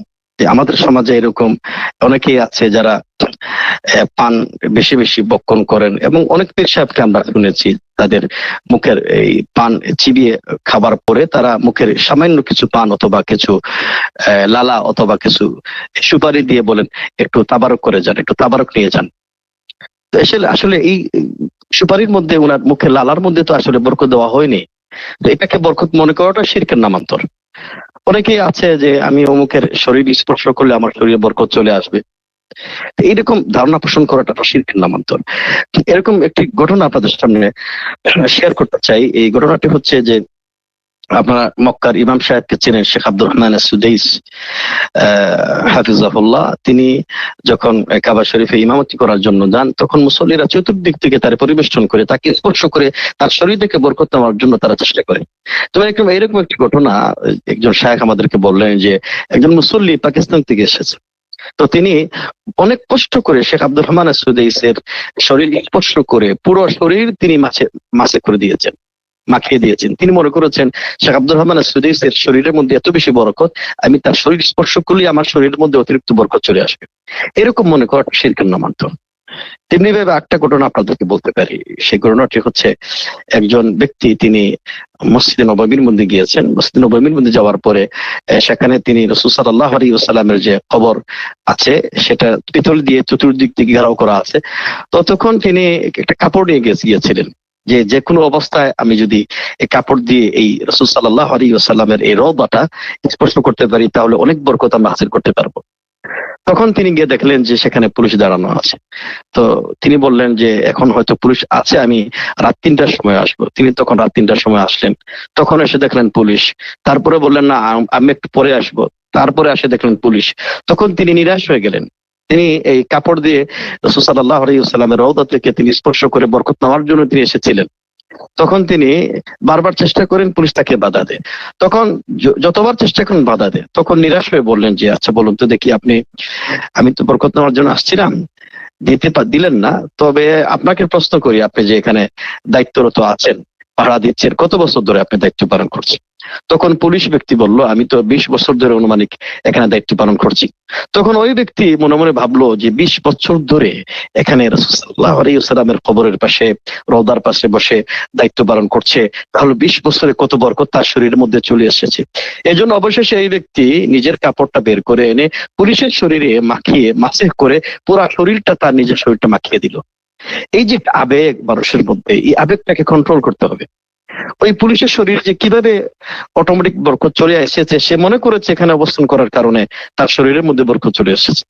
এই যে আবেগটা আমাদের কন্ট্রোল করতে হবে। এমন কোনো কিছু করা যাবে না যে যেটার মধ্যে মহান আল্লাহ রাব্বুল আলামিন বারাকা দেননি, সেটার মধ্যে বরকত আছে বলে মনে করা, এটা শিরকের নামান্তর। তো আমরা যেখানে বারাকা দিয়েছেন আল্লাহ সুবহানাহু ওয়া তাআলা, সেই বারাকা আমরা অর্জন করার চেষ্টা করি। এটাই হলো আমাদের সমাধান। এবং মহান আল্লাহর কাছে আমরা, যে আল্লাহ রাব্বুল আলামিন বরকতের মালিক, তার কাছে আমরা বরকত কামনা করি। চতুর্থ নম্বরে এমন কিছু কাজের কথা আমরা শেয়ার করতে চাই, সেটা সরাসরি শিরক অথবা শিরকের মাধ্যম। সেটি হচ্ছে সিহরুন বা জাদু করা, যেটাকে আমরা বলি ব্ল্যাক ম্যাজিক বলি। এটা আমাদের সমাজে এই ব্ল্যাক ম্যাজিকটা একটা মহামারী আকার ধারণ করেছে। এটা পরিবারকে ধ্বংস করে দিচ্ছে। স্বামী স্ত্রীর মধ্যে এই জাদুর মাধ্যমে, এই চালান দেওয়ার মাধ্যমে, জাদুর মাধ্যমে স্বামী স্ত্রীর মধ্যে মনোমালিন্য সৃষ্টি করে পরিবার ধ্বংস করে দিয়ে দিচ্ছে, বিচ্ছেদ ঘটানোর চেষ্টা করা হচ্ছে। এটা এই জাদু টোনা বা এই ব্ল্যাক ম্যাজিক, এটা সম্পূর্ণরূপে মহান আল্লাহ সুবহানাহু ওয়া তাআলা কোরআনুল কারীমের মধ্যে কুফর হিসেবে ঘোষণা করেছেন। আপনারা সবাই জানেন এই পৃথিবীর মধ্যে মহান আল্লাহ সুবহানাহু ওয়া তাআলা হারুত এবং মারুত এই দুইজন ফেরেশতাকে আল্লাহ সুবহানাহু ওয়া তাআলা তাদেরকে প্রেরণ করেছিলেন, এই জাদুটোনা শিক্ষা দিয়ে প্রেরণ করেছিলেন। এবং যখনই যে জাতির কাছে এসেছিলেন এই জাদুটোনা শিক্ষা দেওয়ার ক্ষেত্রে, তখন দুই ফেরেশতা বলেছিলেন যে এটা ইন্নামা নাহনু ফিতনা, এই যে জাদুবিদ্যা এই সিহর জাদুবিদ্যা তোমরা শিক্ষা অর্জন করার জন্য তোমরা আমাদের কাছে এসেছো, ইন্নামা নাহনু ফিতনা ফালা তাকফুর, তোমরা এই জাদুবিদ্যা শিক্ষা অর্জন করার মাধ্যমে, প্রশিক্ষণ নেওয়ার মাধ্যমে তোমরা কুফরি করো না। তো এখানে আয়াতের মাধ্যমে প্রমাণিত হয় যে জাদুবিদ্যাটা মূলত শিরকের নামান্তর। কেন শিরকের নামান্তর? কারণ এই জাদুবিদ্যার মাধ্যমে অদৃশ্যের গাইবের দাবি করা হয়, আর এই গাইবের দাবি করাটা হচ্ছে মহান আল্লাহ রাব্বুল আলামিনের রুবুবিয়তের বিষয়। গাইবের মালিক একমাত্র মহান আল্লাহ রাব্বুল আলামিন, এই অদৃশ্যের বিষয়ে একমাত্র মহান আল্লাহ সুবহানাহু ওয়া তাআলার বৈশিষ্ট্য, তার সিফাত। এই জন্য এই যখনই জাদুটোনা করা হয়, এই জাদুটোনার মাধ্যমে অদৃশ্যের গাইবের খবর আছে বলে সে দাবি করা হয়। পাশাপাশি মহান আল্লাহ সুবহানাহু ওয়া তাআলার পরিবর্তে শয়তানের কাছে আশ্রয় চাওয়া হয়। এবং এই জাদুটোনা কোনো প্রভাব ফেলে না যতক্ষণ না পর্যন্ত একজন ব্যক্তি কুফরি না করে, শয়তানের কাছে আশ্রয় কামনা না করে, ততক্ষণ পর্যন্ত এই জাদুটোনা কোনো ধরনের কোনো প্রভাব ফেলে না। এই জন্য মূলত এই জাদুটোনাটাকে আল্লাহ রাসূল সাল্লাল্লাহু আলাইহি ওয়াসাল্লাম তিনি শিরকের নামান্তর বলেছেন, এটা শিরকের মধ্যে পড়ে। এজন্য এই জাদুটোনা কোনো অবস্থায় আমাদের এটা ব্যবহার করা যাবে না, এবং যারা জাদুটোনা করে তাদের কাছেও যাওয়া যাবে না। রাসূল সাল্লাল্লাহু আলাইহি ওয়াসাল্লাম যারা জাদুটোনা করে তাদের কাছে যাওয়ার ব্যাপারে তিনি সরাসরি নিষেধ করে দিয়ে দিয়েছে। এক্ষেত্রে কোনো অবস্থায় এই সমস্ত ব্যক্তির কাছে আমাদেরকে যাওয়া যাবে না। আসলে আমাদের বর্তমান এই সমাজ ব্যবস্থায় এই জাদুটোনার এই কুপ্রভাবের কারণে কত যে পরিবার ধ্বংস হয়ে যাচ্ছে, কত যে ফ্যামিলি, কত যে স্বামী স্ত্রীর মধ্যে মনোমালিন্যের সৃষ্টি হচ্ছে। তো এই ক্ষেত্রে এই জাদুটোনা থেকে বাঁচার জন্য অবশ্যই আল্লাহ সুবহানাহু ওয়া তাআলা আমাদের সমাধান দিয়েছে। আল্লাহ রাসূল সাল্লাল্লাহু আলাইহি ওয়াসাল্লাম তিনি সকাল সন্ধ্যা আযকারুস সাবাহি ওয়াল মাসা, সকালের জিকির, সন্ধ্যার জিকির, এই জিকিরগুলো আমরা আমল করা প্রয়োজন। আমাদের জন্য এমন কোনো দিন যেন অতিবাহিত না হয় আমরা সকালের জিকির করি নাই, আমরা সন্ধ্যার জিকির করি নাই। এই সমস্ত জিকির করার মাধ্যমে, কারণ এই জিকিরের মধ্যে আয়াতুল কুরসি আছে, জিকিরের মধ্যে মহান আল্লাহ সুবহানাহু ওয়া তাআলার কাছে আশ্রয় কামনা আছে। পাশাপাশি আমরা যেন 5 ওয়াক্ত সালাত, বিশেষ করে ফজরের সালাত যেন আমরা জামাতের সাথে আদায় করি। রাসূল সাল্লাল্লাহু আলাইহি ওয়াসাল্লাম বলেছেন, মান সাল্লাল ফাজরা ফি জামাআহ ওয়া হুয়া ফি যিম্মাতিল্লাহ, যে ব্যক্তি ফজরের সালাত জামাতের সাথে আদায় করবে সে আল্লাহর জিম্মায় চলে যায়, কোন শয়তান তাকে আক্রমণ করতে পারবে না। এমনিভাবে রাসূল সাল্লাল্লাহু আলাইহি ওয়াসাল্লাম এই শয়তানের ওয়াসওয়াসা থেকে, জাদুটোনা থেকে বাঁচার জন্য রাসূল সাল্লাল্লাহু আলাইহি ওয়াসাল্লাম বলেছেন, যে ব্যক্তি প্রত্যেকটা দিন 60টি আজওয়া খেজুর বক্ষণ করবে, খাবে, আমল করবে, এই ব্যক্তিকে আল্লাহ সুবহানাহু ওয়া তাআলা সব ধরনের জাদু থেকে আল্লাহ রাব্বুল আলামিন হেফাজত করবেন। তো এখানে আজওয়া খেজুর যদি নাও পাওয়া যায়, যে কোনো খেজুর দ্বারা হবে ইনশাআল্লাহ। এই বিষয়ে সৌদি আরবের সাবেক গ্রান্ড মুফতি তিনি আব্দুল আজিজ বিন বাজ তিনি এটার সমাধান বা ফতোয়া দিয়েছেন। তাহলে আমরা এই যে জাদুটোনা আমাদের সমাজ ব্যবস্থায় এটা অহরহ ব্যবহার করা হচ্ছে, এটা নিঃসন্দেহে এটা কুফরি, এবং এটা এর মাধ্যমে শয়তানের কাছে আশ্রয় প্রার্থনা করা হয়, এর মাধ্যমে জাদুতে ইলমুল গায়ব দাবি করা হয়। কোনো অবস্থাতেই এই জাদুটোনা আমাদের আশ্রয় গ্রহণ করা যাবে না। এই জাদুটোনা থেকে বাঁচার জন্য আমরা নিজেরাও সকাল চিন্তার জিকিরের আমল করব, আমাদের বাচ্চাদেরকে আমল করানোর চেষ্টা করব, আমাদের স্ত্রীদেরকে আমল করানোর চেষ্টা করব, এবং আমাদের ঘরের মধ্যে বেশি বেশি সূরাতুল বাকারা আমরা তেলাওয়াতের মাধ্যমে এই জাদুটোনা থেকে আমরা মুক্তি থাকতে পারবো ইনশাআল্লাহ তাআলা। ৫ম নম্বরের আমলটি সম্পর্কে বলতে চাই যে আমলটি সরাসরি শিরক আকবার অথবা আসগর অথবা শিরকের মাধ্যম, সেটা হচ্ছে ভাগ্য গণনা ও ভবিষ্যৎবাণী করা। আমাদের এই সমাজে অনেকের পরিবারের মধ্যে বিপদ হয়, মহামারী হয়। তো এই সমস্ত বিপদ আপদ থেকে বাঁচার জন্য অনেকেই আমরা নিরাশ হয়ে পেরেশান হয়ে গণকের কাছে যাই, জাদুকরের কাছে যাই। অনেকে আমরা তাদের কাছে গিয়ে আমাদের সমস্যাগুলির কথা আমরা বলি, তখন তারা এই সমস্যাগুলি সমাধান করার জন্য বিভিন্ন উপায় পন্থা অবলম্বন করে। এরকম অহরহ আমাদের এটা সমাজে পাওয়া যায়। আমাদের সমাজে আপনারা দেখবেন, আমি ছোট্টবেলা থেকে এটা আমি দেখে আসছি, এই আমাদের দেশের এক সময়কার জাতীয় পত্রিকা ইনকিলাব পত্রিকার মধ্যে প্রফেসর হাওলদার, যিনি তার প্রতিদিনের পত্রিকার মধ্যে রাশি এই মানে রাশি চক্রের একটা হিসাব নিকাশ তিনি দিতেন। তিনি বলতেন কারো সিংহ রাশি, কারো এই রাশি সেই রাশি। তো এরকম প্রত্যেকটা দিন মানুষেরা তখন বলে যে আপনার কোন রাশি, যারা গণক, যারা আপনি তার কাছে আপনার সমস্যা সমাধানের জন্য গেলে যারা গণকে বিশ্বাসী বা গণকের এই কাজকর্ম পরিচালনা করে, তারা বলবে আপনি নামটা কি, আপনার মায়ের নামটা কি। তখন যদি বলেন আপনার নাম অমুক, তখন বলবো আপনি তো অমুক রাশি। আপনি প্রতিদিন পত্রিকায় আপনার এই রাশি সম্পর্কে আপনি দেখবেন, এই রাশি সম্পর্কে ওই ব্যক্তির কি হবে, সকালে কি হবে, সন্ধ্যায় কি হবে, রাত্রে কি হবে, 1 বছর পরে কি হবে, এই বিষয়গুলো সমাধান এই পত্রিকার মধ্যে দেওয়া হতো। তো প্রফেসর হাওলদার তিনি এটা নিয়মিত করতেন। এই যে কাজটুকু তিনি করতেন, এটা নিঃসন্দেহে এটা কুফরি কাজ। কারণ এর মধ্যে অদৃশ্যে ইলমুল গাইব, অদৃশ্য বা পরবর্তীতে কি হয়, গাইবের খবর সম্পর্কে সংবাদ দেওয়া হয়। আর গাইবের একমাত্র বা অদৃশ্যের একমাত্র মালিক হচ্ছেন মহান আল্লাহ সুবহানাহু ওয়া তাআলা। তাহলে মহান আল্লাহ রাব্বুল আলামিনের রুবুবিয়তের সাথে শিরক স্থাপন করা হয়ে যায়। এই জন্য নবী মুহাম্মদ সাল্লাল্লাহু আলাইহি ওয়াসাল্লাম তিনি বলছেন যে আমরা এই কোন ব্যক্তি, যে সমস্ত মানুষেরা ভাগ্য গণনা করে বা ভবিষ্যৎবাণী করে, এটা যে শিরকের নামান্তর, এটা যে কুফরি। সহিহ মুসলিমের একটি বর্ণনা আপনাদের সামনে উল্লেখ করেছি। আল্লাহ রাসূল সাল্লাল্লাহু আলাইহি ওয়াসাল্লাম তিনি বলেছেন, মান আতা আররাফান, কোন ব্যক্তি যদি কোনো গণকের কাছে আসে, অতঃপর ফাসআলাহু আন শাইইন, অথবা কোনো কিছু তার ভাগ্য সম্পর্কে, ভবিষ্যতে কি হবে, তার বলা মুসিবত দূর করার জন্য ওই গণকের কাছে কোনো বিষয় সম্পর্কে প্রশ্ন করবে এবং ফাসাদ্দাকাহু, এবং এই গণকের কথা বিশ্বাস করবে, এবং সাথে সাথে তার কাছে আসার কারণে, তার কাছে প্রশ্ন করার কারণে, তার কথা বিশ্বাস করার কারণে রাসূল সাল্লাল্লাহু আলাইহি ওয়াসাল্লাম বলেন, লাম তুকবাল লাহু সালাতুন 40 ইয়াওমা, ওই ব্যক্তির 40 দিনের সালাত, নামাজ কবুল হবে না। তাহলে চিন্তা করেছেন, আমরা এমনিতে নামাজ আদায় করছি, আমাদের নামাজের মধ্যে কত ত্রুটি আছে, ওয়াক্ত মতো নামাজ আদায় করতে পারছি না। আবার এখানে গণকের কাছে আসার কারণে আমাদের 40 দিনের এই নামাজটা আবার বাতিল হয়ে যাবে, কবুল হবে না। এটা এরকম বোকামি কাজ কে করতে পারে? শুধু তাই না, নবী মুহাম্মদ সাল্লাল্লাহু আলাইহি ওয়াসাল্লাম বলেছেন, এরকম কোন দৃষ্টিভঙ্গি নিয়ে, তার বিপদ আপদ দূর করা নিয়ে, তার এই ভবিষ্যৎ সম্পর্কে জানার জন্য, তার ভাগ্য সম্পর্কে গণনা করার জন্য, জানার জন্য যদি কোনো গণকের কাছে যায়, রাসূল সাল্লাল্লাহু আলাইহি ওয়াসাল্লাম তিনি বলেন, মান আতা কাহিনান আও কাহিনান ফাসাদ্দাকাহু বিমা ইয়াকুল, কোন ব্যক্তি যদি কোন গণকের কাছে আসে, অতঃপর গণক যা বলল তা বিশ্বাস করলো, রাসূল সাল্লাল্লাহু আলাইহি ওয়াসাল্লাম বলেন, ফাকাদ কাফারা বিমা উনজিলা আলা মুহাম্মাদিন সাল্লাল্লাহু আলাইহি ওয়াসাল্লাম, ওই ব্যক্তি নবী মুহাম্মদুন সাল্লাল্লাহু আলাইহি ওয়াসাল্লামের উপরে যা নাজিল করা হয়েছে তার কুফরি করলো, অস্বীকার করলো। নবী মুহাম্মদ সাল্লাল্লাহু আলাইহি ওয়াসাল্লামের উপর কি নাজিল করা হয়েছে? কোরআন নাজিল করা হয়েছে। অর্থাৎ গণকের কাছে আসার কারণেই কিন্তু সে কোরআনকে অস্বীকার করলো, অর্থাৎ সে কাফির হয়ে গেল। কোরআনকে অস্বীকার করা কুফরি, আল্লাহর ওয়াহিকে অস্বীকার করা কুফরি। তাহলে এই বিষয়টা আমাদের সতর্ক থাকতে হবে। আমাদের কোনো কিছু হলেই আমরা অমুকের কাছে চলে যাই, তিনি গণনা করে আমাদেরকে ভবিষ্যৎবাণী করেন। যেমন এই বিষয়টি অত্যন্ত মারাত্মক। কারণ গণক তো নিজের পক্ষ থেকে কিছু বলে না, গণক তো সে জিনদের আশ্রয় প্রার্থনা করে, সে শয়তানদের আশ্রয় প্রার্থনা করে।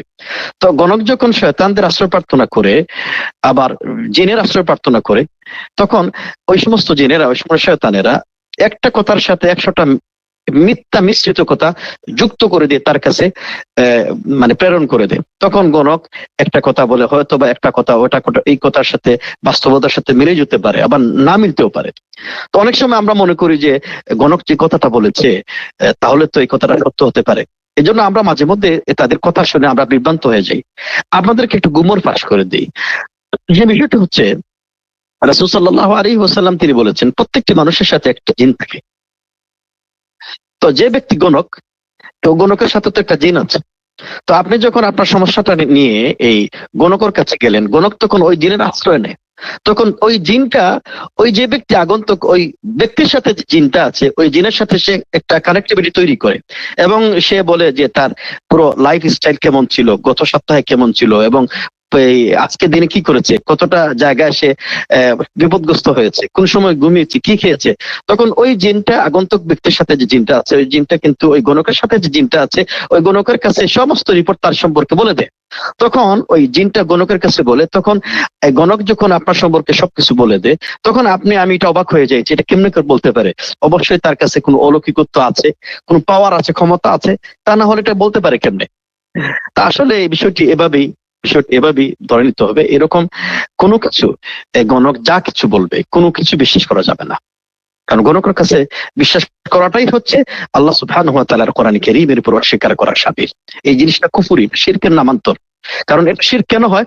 কারণ শিরক এই জন্য হয় যেহেতু এটা ভবিষ্যৎবাণী করা হয় এবং ভবিষ্যৎবাণী সম্পর্কে বিভিন্ন সংবাদ দেওয়া হয়।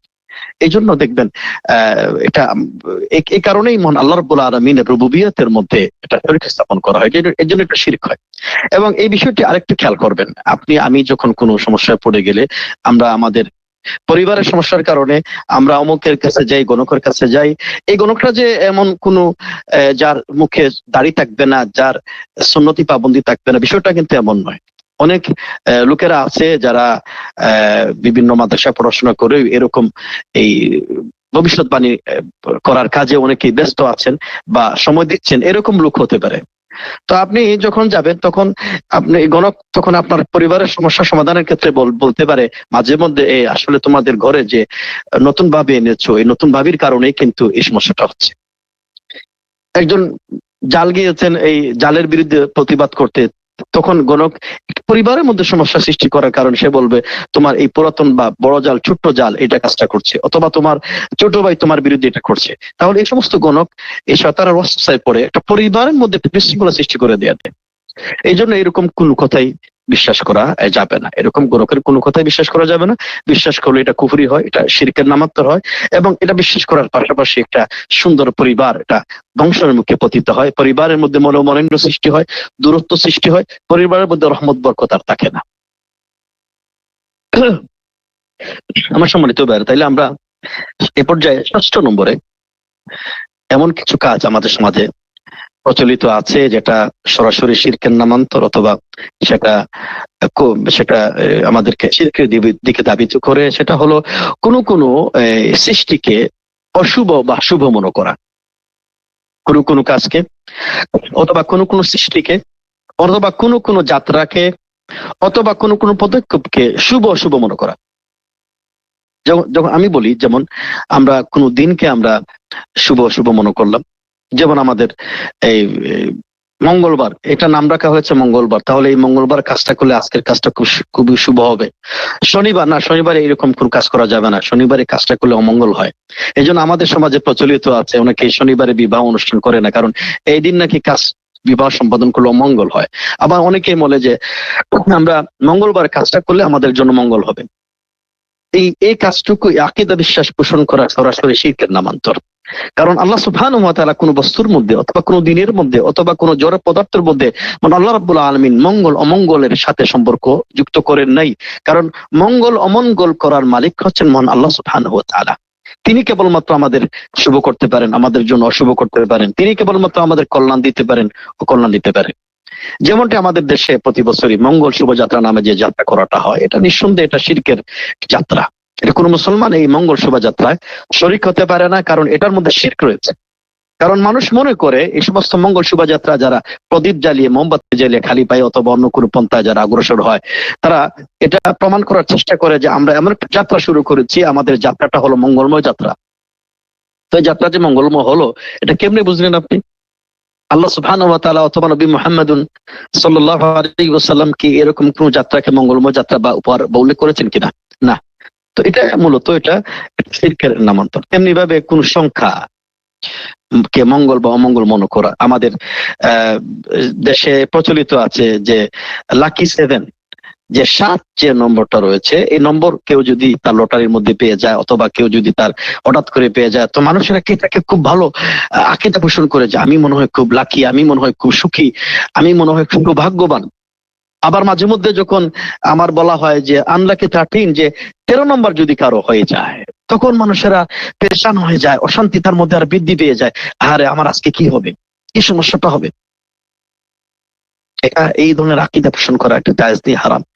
অনেক সময় আমাদের এই মানে সমাজে বোম পাখি আছে, এই পেঁচা মাঝে মধ্যে সে রাত্রিকালীন সময় ডাক দেয়। তো আমাদের সমাজে অনেকে মনে করে যে আজকে পেঁচা আমাদের এই ডাক দিয়েছে, আজকে কোন মায়ের বুক খালি হয়ে যাবে, কে আজকে মারা যাবে। এরকম যে অশুভ কাজ বা মনে করা বা শুভ মনে করে, নিঃসন্দেহে এটা শিরকের নামান্তর। কারণ আল্লাহ সুবহানাহু ওয়া তাআলা এর মধ্যে এই শুভ অশুভ কোনো কারণ উল্লেখ করে নাই। জাহিলি জমানায় তারা কাফের মুশরিকরা যখন তারা ঘর থেকে বের হতো, তখন তারা পাখি উড়াতো। পাখি উড়িয়ে তারা তাদের যাত্রা শুভ অশুভ নির্ধারণ করত। তখন তারা ঘর থেকে বের হওয়ার সময় যদি ডান দিকে যেত, তখন তারা তাদের যাত্রা শুভ মনে করত। আর পাখিটি যদি বাম দিকে যেত, তখন যাদের যাত্রা অশুভ মনে করতো। তারা বলতো না, আজকের যাত্রাটা কেমন হবে, আজকের যাত্রা যাওয়া যাবে না।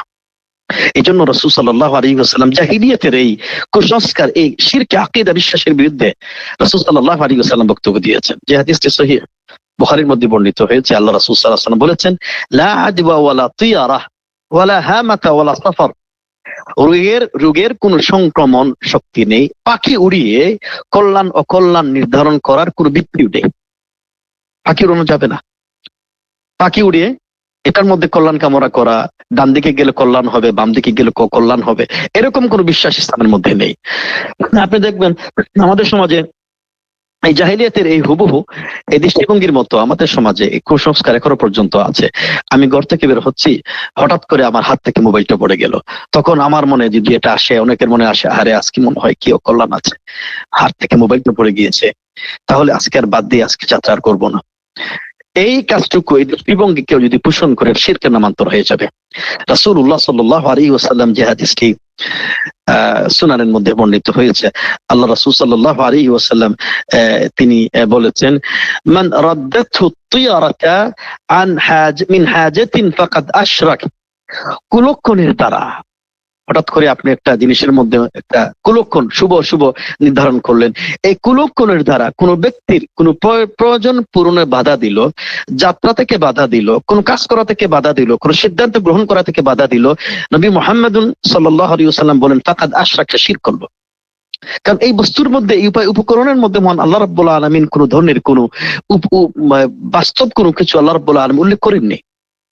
সবকিছুর শুভ অশুভ মনে করার মালিক হচ্ছেন মহান আল্লাহ সুবহানাহু ওয়া তাআলা। এবং এই ধরনের কুসংস্কার আমাদের সমাজে প্রচুর, এই ধরনের কুসংস্কার রয়েছে। আপনি দেখবেন আমাদের সমাজে হাতের চুলকালে লোকেরা বলে আজকে মনে হয় খুব টাকা পয়সা বেশি আসবে। দেখবেন আমাদের ঘরের মধ্যে বিড়াল যখন তার মুখমণ্ডল পরিষ্কার পরিচ্ছন্ন করে, তখন লোকেরা বলে আজকে মনে হয় আমাদের বাড়িতে কোন মেহমান আসবে। এইরকম অনেক কিছু আমাদের এই সমাজে কুসংস্কারের জন্য, এই সমাজ ব্যবস্থায় আমাদের গোটা জাতিকে শিরকের মধ্যে ধাবিত করছে। এই জন্য আমাদের বুঝতে হবে, মঙ্গল করার মালিক মন আল্লাহ, অমঙ্গল করার মালিক মন আল্লাহ সুবহানাহু ওয়া তাআলা। এই জন্য কোনো কিছু মঙ্গলের জন্য চাইতে হবে আল্লাহর কাছে, অমঙ্গল থেকে বাঁচার জন্য কেবলমাত্র মহান আল্লাহর কাছেই মন ধারণা দিতে হবে, মন আল্লাহর কাছেই চাইতে হবে, আশ্রয় গ্রহণ করতে হবে। তো এইরকম কোনো দৃষ্টিভঙ্গি যদি, এই শিরকি দৃষ্টিভঙ্গি যদি আমাদের মধ্যে এসে পড়ে, কোনো কিছুর মধ্যে যে মঙ্গল অমঙ্গল এই বিষয়গুলো, বা কোনো সন্দেহ সৃষ্টি করে যে আজকের যাত্রাটা শুরু করেছিলাম, হঠাৎ করে গাড়ি পাঞ্চার হয়ে গিয়েছে, টায়ার পাঞ্চার হয়ে গিয়েছে, অথবা হাত কেটে গিয়েছে, কোন ধরনের এই ধারণা শয়তান আমাদেরকে যে ওয়াসওয়াসা তৈরি করে, রাসূল সাল্লাল্লাহু আলাইহি ওয়াসাল্লাম তিনি এই ধারণা থেকে মুক্ত হওয়ার জন্য, বাঁচার জন্য একটা সমাধান দিয়েছেন। রাসূল সাল্লাল্লাহু আলাইহি ওয়াসাল্লাম বলেছেন, কোন ব্যক্তি যদি এরকম ওয়াসওয়াসার সৃষ্টি হয়, তখন যেন এই দোয়াটা পড়ে। সেটা কি? আল্লাহুম্মা লা খায়রা ইল্লা খায়রুক, হে আল্লাহ, তোমার কল্যাণ ব্যতীত কোনো কল্যাণ নেই। ওয়ালা তায়রা ইল্লা তায়রুক, তোমার অমঙ্গল ছাড়া কোনো অমঙ্গল নেই। ওয়ালা ইলাহা গায়রুক, তুমি ছাড়া কোনো সত্য ইলাহ নেই। এই কথাগুলি বললে ইনশাআল্লাহ তাআলা আপনার হৃদয় থেকে এরকম ওয়াসওয়াসা, এরকম শিরকি আকীদা বিশ্বাস থেকে আমরা মুক্ত, আমরা নাজাত পেতে পারবো ইনশাআল্লাহ তাআলা। এর পর্যায়ে আমরা ৭ নম্বরের বিষয় নিয়ে আলোচনা করতে চাই। সেটা হচ্ছে আমাদের সমাজে কিছু কাজকর্ম আছে যেটা শিরকের মধ্যে পড়ে, অথবা শিরকের প্রতি ধাবিত করে। এটা হচ্ছে তারকার মাধ্যমে বৃষ্টি কামনা করা। তারকার মাধ্যমে আমাদের সমাজে এই আকীদা বিশ্বাস এখনো পর্যন্ত আছে। মুশরিকদের সময়ে তারা তারকারাজির মাধ্যমে বৃষ্টি কামনা করত। তারা মনে করত এই তারকা উদয় হওয়ার কারণে বৃষ্টি বর্ষিত হবে, এই তারকাই আমাদেরকে বৃষ্টি এনে দেয়। তো এরকম যদি কোনো আকীদা বিশ্বাস মুশরিকদের মতো আমাদের মধ্যে চলে আসে যে এই তারকারাজি উদয় হয়েছে, এই তারকারাজি আমাদেরকে বৃষ্টি প্রদান করে, তারকারাজির কারণেই আমরা বৃষ্টি বর্ষিত হই, অথবা এই চাঁদ উদয় হয়েছে, এই চাঁদ উদয়ের কারণেই আমরা বৃষ্টি অর্জন করতে পারি, এরকম আকীদা বিশ্বাস নিঃসন্দেহে কুফরি আকীদা বিশ্বাস। এরকম আকীদা বিশ্বাস নিঃসন্দেহে শিরকের মধ্যে পড়ে। কারণ শিরকের মধ্যে কেন পড়ে? কারণ বৃষ্টি দেওয়ার মালিক হচ্ছেন মহান আল্লাহ সুবহানাহু ওয়া তাআলা। এই পৃথিবীর মধ্যে কোনো কিছু সংগঠিত করার মালিক হচ্ছেন মহান আল্লাহ রাব্বুল আলামিন। আর যখনই আমরা কোনো কিছু অর্জন, কোনো কিছু অবতরণ, বৃষ্টি অবতরণ, অথবা কোনো কিছুর মৃত্যুবরণ, অথবা পৃথিবীর মধ্যে কোনো কিছুর জন্মগ্রহণ, এই সমস্ত বিষয়গুলো মহান আল্লাহ রাব্বুল আলামিনের পরিবর্তে অন্য কোনো সৃষ্টির সাথে আমরা সম্পৃক্ত করে দেব, তখনই মহান আল্লাহ রাব্বুল আলামিনের সাথে শিরকুল উলুহিয়্যা অথবা শিরকুল রুবুবিয়্যার মধ্যে মহান আল্লাহ রাব্বুল আলামিনের সাথে শরীক স্থাপন করা হয়। এটা শিরকের রুবুবিয়্যতের সাথে সরাসরি শরীক স্থাপন করা হয়। এক্ষেত্রে ঘটনা বর্ণিত হয়েছে, যে ঘটনাটি ইমামুল বুখারী রাহিমাহুল্লাহ তার সহিহের মধ্যে উল্লেখ করেছেন। আল্লাহ রাসূল সাল্লাল্লাহু আলাইহি সাল্লামের সাহাবী যায়েদ ইবনে খালিদ রাদিয়াল্লাহু আনহু তিনি বলেন যে আমরা রাসূল সাল্লাল্লাহু আলাইহি ওয়াসাল্লামের সাথে হুদায়বিয়ার সন্ধির সময়, যে ঘটনা সুলহুল হুদায়বিয়ার সন্ধি, ওখানে আমরা গিয়েছিলাম যুদ্ধের জন্য মক্কাবাসীদের মক্কার উদ্দেশ্যে যাত্রার পূর্বক্ষণে আমরা সেখানে বিশ্রাম নিচ্ছিলাম হুদায়বিয়ার সেখানে। তো হঠাৎ করে ওই রাত্রিতে বর্ষণ হলো। বৃষ্টি বর্ষণ হওয়ার পরে রাসূল সাল্লাল্লাহু আলাইহি ওয়াসাল্লাম তিনি ফজরের সালাত ওই হুদায়বিয়াতে তিনি আদায় করলেন, জামাতে ইমামতি করলেন। জামাতের ইমামতি করার পরে রাসূল সাল্লাল্লাহু আলাইহি ওয়াসাল্লাম তিনি সাহাবা کرامদের উদ্দেশ্যে মুখ ফিরে বললেন যে হাল তাদরুনা মাযা ক্বালা রাব্বুকুম, তোমরা কি জানো যে তোমাদের রব কি বলেছেন? সাহাবীরা বললেন আল্লাহু ওয়া রাসূলুহু আলাম, আমাদের রব কি বলেছেন একমাত্র মহান আল্লাহ রাব্বুল আলামিন ভালো জানেন। তখন নবী মুহাম্মদ সাল্লাল্লাহু আলাইহি ওয়াসাল্লাম বললেন যে আল্লাহ রাব্বুল আলামিন বলেছেন আসবাহা মিন ইবাদি মুমিনুন বি ওয়া কাফির, আমার বান্দার মধ্যে কেউ আমার প্রতি ঈমান নিয়ে এবং আমার প্রতি কুফরি নিয়ে তার সকাল হয়েছে। সাহাবীরা অবাক হয়ে গেলেন, এটা কেমন কথা ইয়া রাসূলুল্লাহ?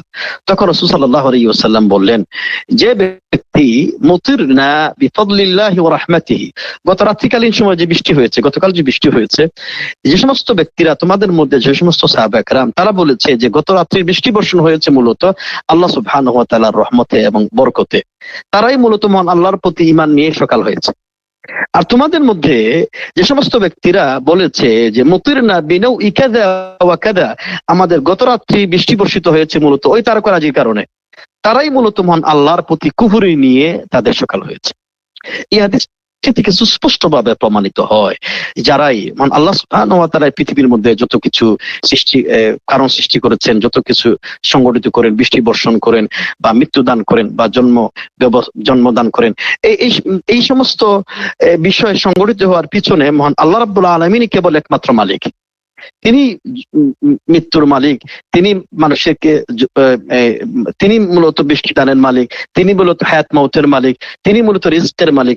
যখন কোনো কিছু মহান আল্লাহর দেওয়া এই মাখলুক থেকে, সৃষ্টি থেকে কোনো কিছু আল্লাহর পরিবর্তে আমরা সৃষ্টির সাথে সম্পৃক্ত করে দেই মহান আল্লাহ রাব্বুল আলামিনকে বাদ দিয়ে, তখনই আমরা আশিরকু ফি রুবুবিয়্যাহ মহান আল্লাহর সাথে শরীক স্থাপন হয়ে যায়। এজন্য আমাদের সমাজে অনেকে বলতে পারে যে আমরা মূলত এই চাঁদ উদয়ের কারণে, এই তারকারাজি উদয়ের কারণে, বা অমুক ব্যক্তির আগমনে বা অমুক কিছুর আগমনে আমরা মূলত বৃষ্টি বর্ষিত হয়েছি, বা আমরা মূলত এইগুলি আমাদের সমস্যা সৃষ্টি হয়েছে। এই সমস্ত কিছু মন আল্লাহর পরিবর্তে সম্পৃক্ত করে, এটা শিরকের নামান্তর, এটা কুফরির নামান্তর। এই সমস্ত কাজ থেকে আমাদের দূরে থাকতে হবে। 8 নম্বরের যে সমাজের মধ্যে কিছু আমল আছে, দৃষ্টিভঙ্গি আছে, সেটা শিরকের নামান্তর। সেটি হচ্ছে মন আল্লাহ সুবহানাহু ওয়া তাআলার ব্যতীত অন্যের দিকে মন আল্লাহ রাব্বুল আলামিনের নিয়ামতকে সম্পৃক্ত করা। এটা মহান আল্লাহ সুবহানাহু ওয়া তাআলার এই দৃষ্টিভঙ্গি, আকীদা, এটা মহান আল্লাহ রাব্বুল আলামিনের সাথে কুফরি করা হয়, শিরক করা হয়। কারণ আমরা সবাই জানি আমরা যত নিয়ামত আমরা পেয়েছি পৃথিবীর মধ্যে, সমস্ত নিয়ামতের মালিক মহান আল্লাহ সুবহানাহু ওয়া তাআলা। মহান আল্লাহ রাব্বুল আলামিন তিনি আমাদেরকে নিয়ামত দান করেছেন, কিন্তু আমাদের মধ্যে অনেকেই আছে মহান আল্লাহ সুবহানাহু ওয়া তাআলার নিয়ামত পাওয়ার পরেও মহান আল্লাহর নিয়ামতকে অস্বীকার করে। এই জন্য কোরআন কারীমে সূরা আন-নাহলের 83 নম্বর আয়াতে আল্লাহ রাব্বুল আলামিন বলেছেন ইয়ারিফুনা নি'মাতাল্লাহি সুম্মা ইনকিরুনাহা ওয়া আকসারুহুমুল কাফিরুন, তারা মহান আল্লাহ রাব্বুল আলামিনের নিয়ামত চিনত, অতঃপর তারা অস্বীকার করত।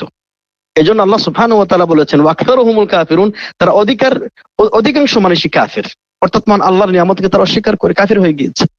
তো আমাদের অনেক সময় আছে যে আমরা হঠাৎ করে মনে করেন যে আপনি এত ধন দৌলতের আপনি মালিক হয়েছেন, অথবা আপনার ঘরে হঠাৎ করে ঝড় তুফান হয়েছে, এবং ঝড় তুফান শেষ হয়ে যাওয়ার পরে আপনি বললেন যে এই ঘরের খুঁটিটা অত্যন্ত মজবুত ছিল, ভালো সিমেন্ট দিয়ে তৈরি করা হয়েছে, ভালো নির্মাণ করা হয়েছে, এই জন্য আমরা বেঁচে গেলাম। এটা নিঃসন্দেহে কুফরি, এটা নিঃসন্দেহে শিরক। কারণ আমাদেরকে যে মহান আল্লাহ রাব্বুল আলামিন এই তুফান থেকে, ঝড় থেকে বাঁচিয়েছেন, কেবলমাত্র তার নিয়ামত আমাদেরকে বাঁচিয়েছে, তার দয়া আমাদেরকে বাঁচিয়েছে। আমরা সরাসরি আল্লাহর দিকে সম্পৃক্ত না করে সরাসরি আল্লাহর পরিবর্তে বাস্তবতার কিছু উপকরণের সাথে আমরা যখন সম্পৃক্ত করলাম, এই সম্পৃক্ত করার কারণে মানুষের আকীদার ভিতরে, মানুষের হৃদয়ের মধ্যে তার কিরকম আকীদা লালন করছে, এই অবস্থা ভেদে এটা শিরকে আকবর হতে পারে, এটা শিরকে আসগর হতে পারে। যদি সমস্ত সম্পৃক্ততা যদি এই বস্তুর দিকে চলে যায়, সৃষ্টির দিকে চলে যায়, এটা নিঃসন্দেহে এটা শিরকে আকবর হয়ে যাবে।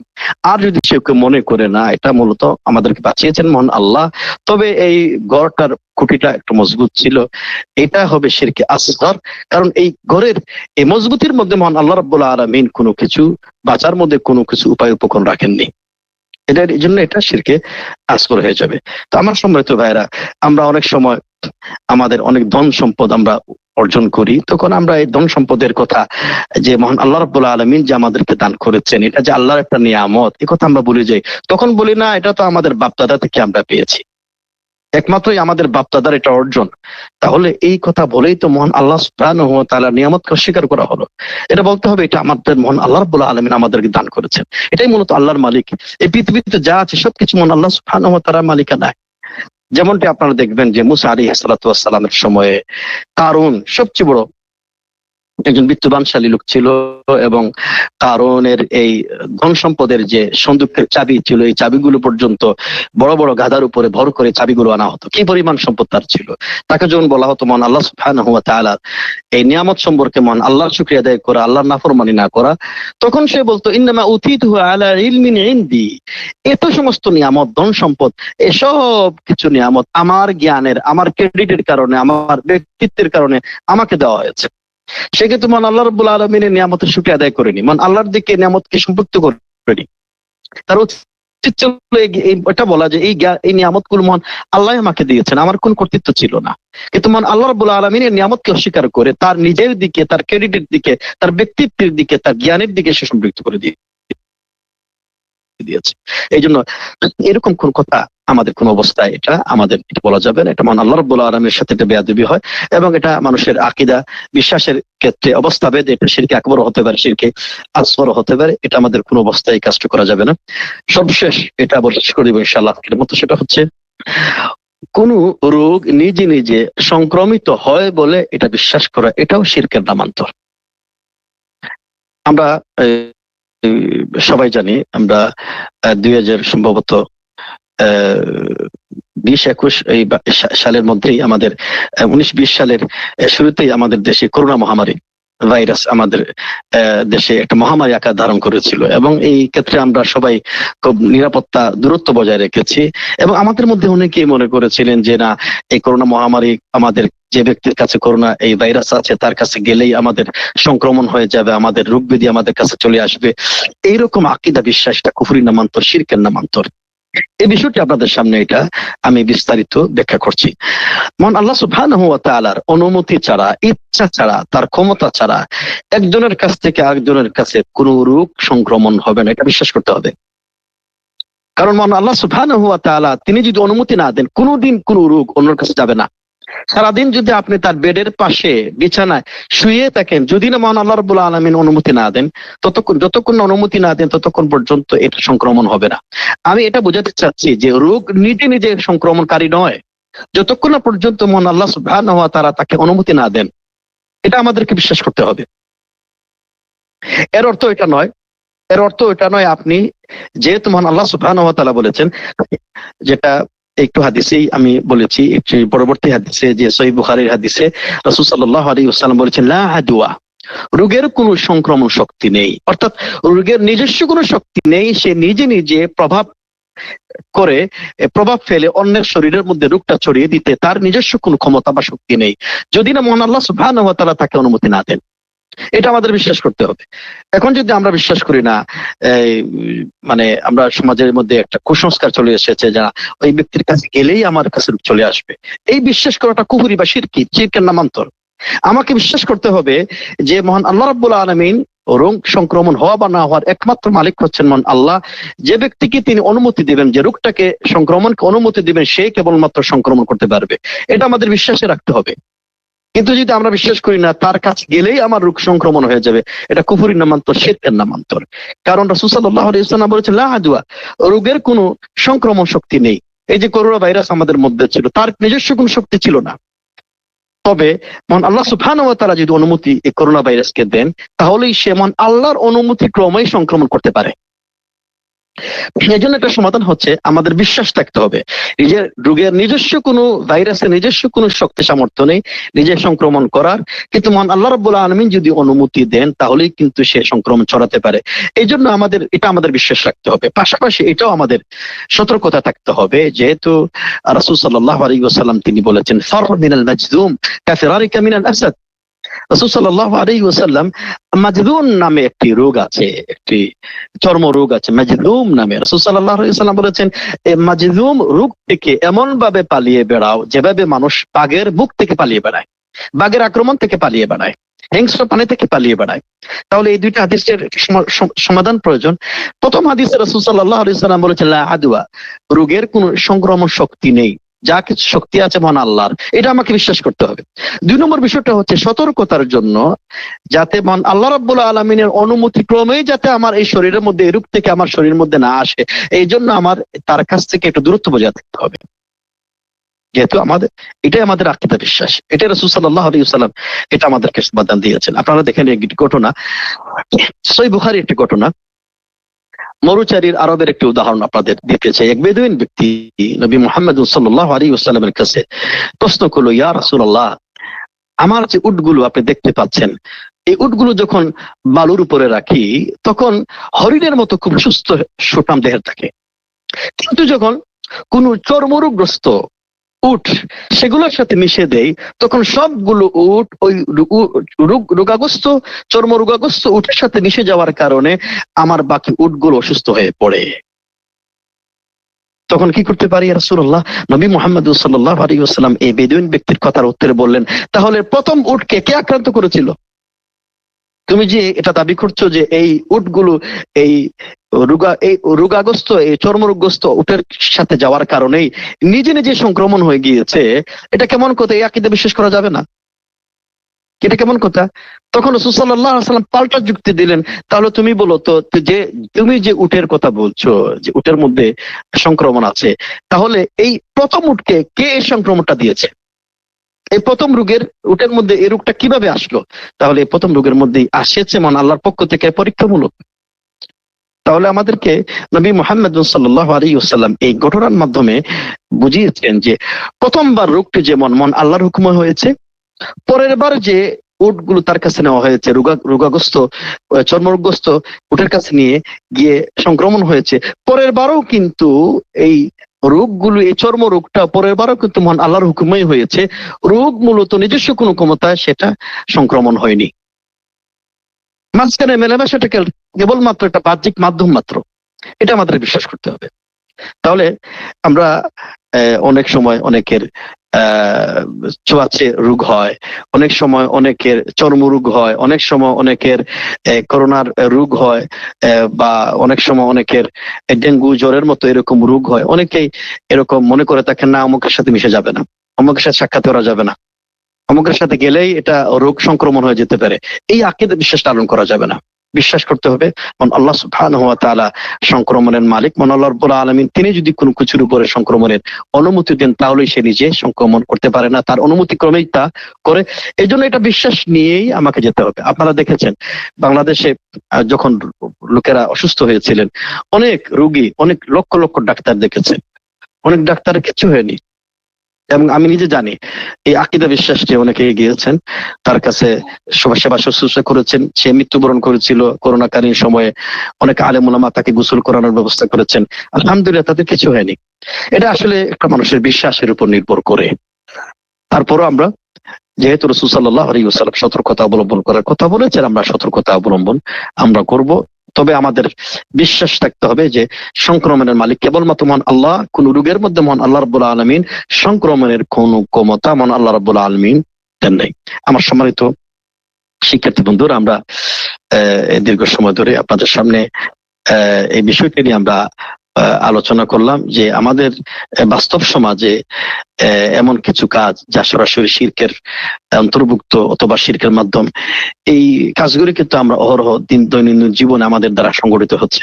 তা আমি মূলত এই শিরকের বিষয়ে বিস্তারিত আলোচনা করার চেষ্টা করেছি, যাতে আমাদের এই দৃষ্টিভঙ্গি, এই কুসংস্কারমূলক দৃষ্টিভঙ্গি থেকে আমরা নাজাত পেতে পারি। মানে আল্লাহ রাব্বুল আলামিন আমাদেরকে সবাইকে সঠিক বিষয় অনুধাবন করার চেষ্টা তৌফিক দান করুন।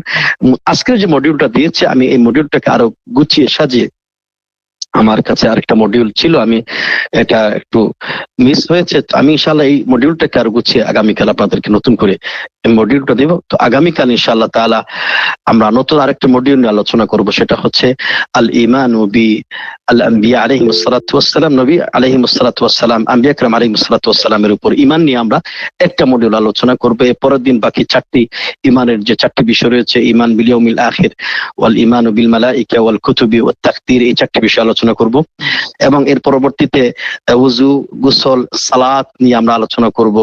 আরো কিছু বিষয় আলোচনা করে ইনশাআল্লাহ ধীরে ধীরে আমরা আমাদের মডিউলগুলোর পরিপূর্ণতার দিকে আমরা যাব। মহান আল্লাহর কাছে তৌফিক কামনা করে আজকের মতো এখানে শেষ করছি। ওয়া মা তৌফিক ইল্লা বিল্লাহ। আসসালামু আলাইকুম ওয়া রাহমাতুল্লাহি ওয়া বারাকাতুহু।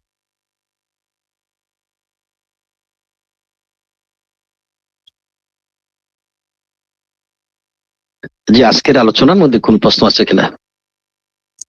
আসসালামু আলাইকুম শেখ। আসসালাম। আমার একটি প্রশ্ন ছিল যে আমাদের সমাজে অধিকাংশ যে দোকানদারের একটা আকীদা পোষণ করে যে দোকান খোলার পরে প্রথম যে বিক্রিটা করা হবে বা তারা বলা হয় বাকি দেনা। বমি করা বা শুরু করা, জি শেখ, তো এক্ষেত্রে তারা মনে করে প্রথম বিক্রিটা যদি বেচা কেনাটা যদি ভালো মতো করা যায় তাহলে হয়তো বা আমার সারাটা দিন ভালোভাবে যাবে। তো শেখ, এক্ষেত্রে দেখা যায় যে প্রথমে দোকানে গেলে তারা অনেক ক্ষেত্রে দেখা যায় যে এক দামে জিনিস দিয়ে দিচ্ছে বা প্রকৃত জিনিস যেটা সবসময় যে দামে বিক্রি করে তার থেকে কম দামে ছেড়ে দিচ্ছে। তো এটা তো শেখ অবশ্যই শিরকের মধ্যে পড়ে। তো এটা শেখ শিরকে আকবর হবে না আসগর হবে?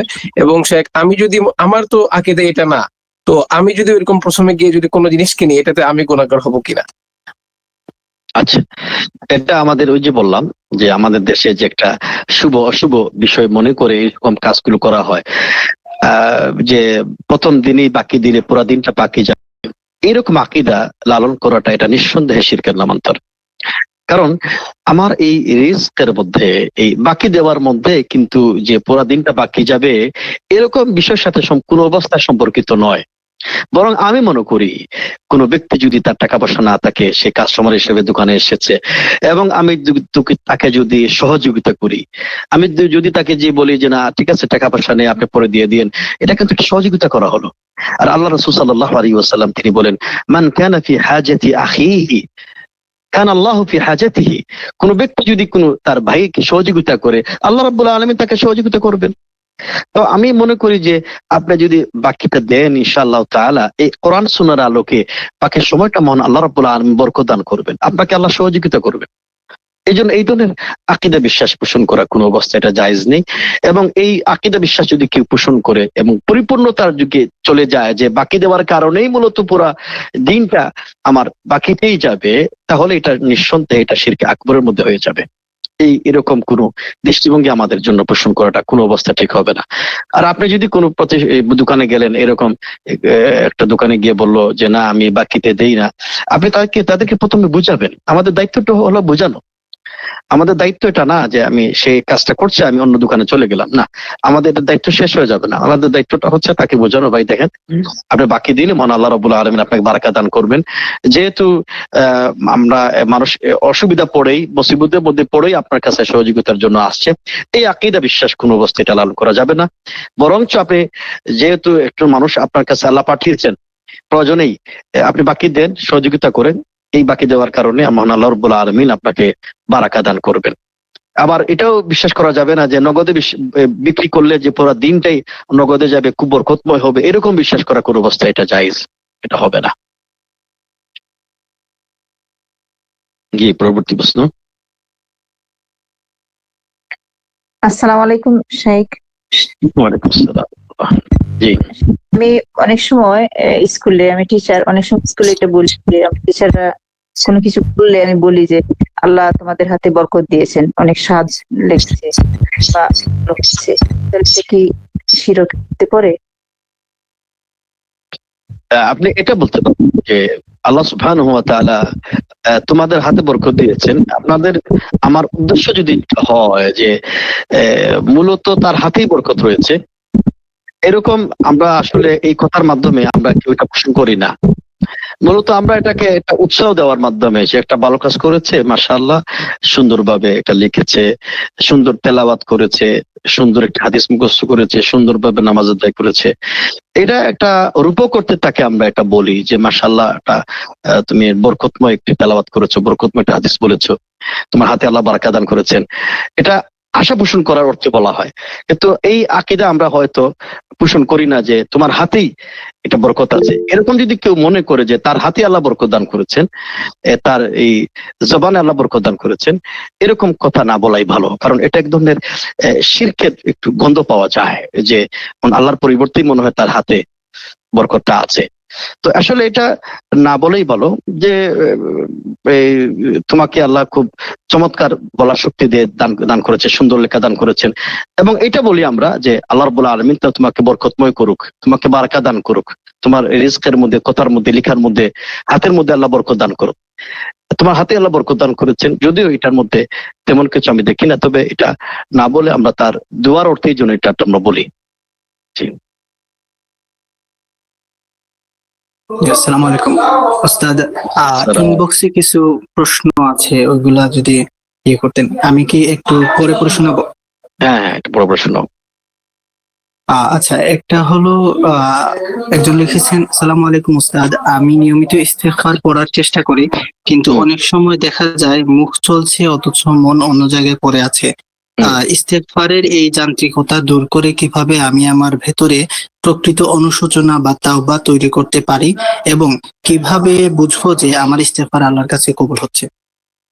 আচ্ছা, প্রথম বিষয়টা হচ্ছে মহান আল্লাহ সুবহানাহু ওয়া তাআলার সন্তুষ্টি কামনায়, মহান আল্লাহর নাফরমানি থেকে, গুনাহ থেকে বাঁচার জন্য আল্লাহ সুবহানাহু ওয়া তাআলা তিনি বারবার তওবার কথা বলেছেন, বারবার ইস্তিগফারের কথা বলেছেন।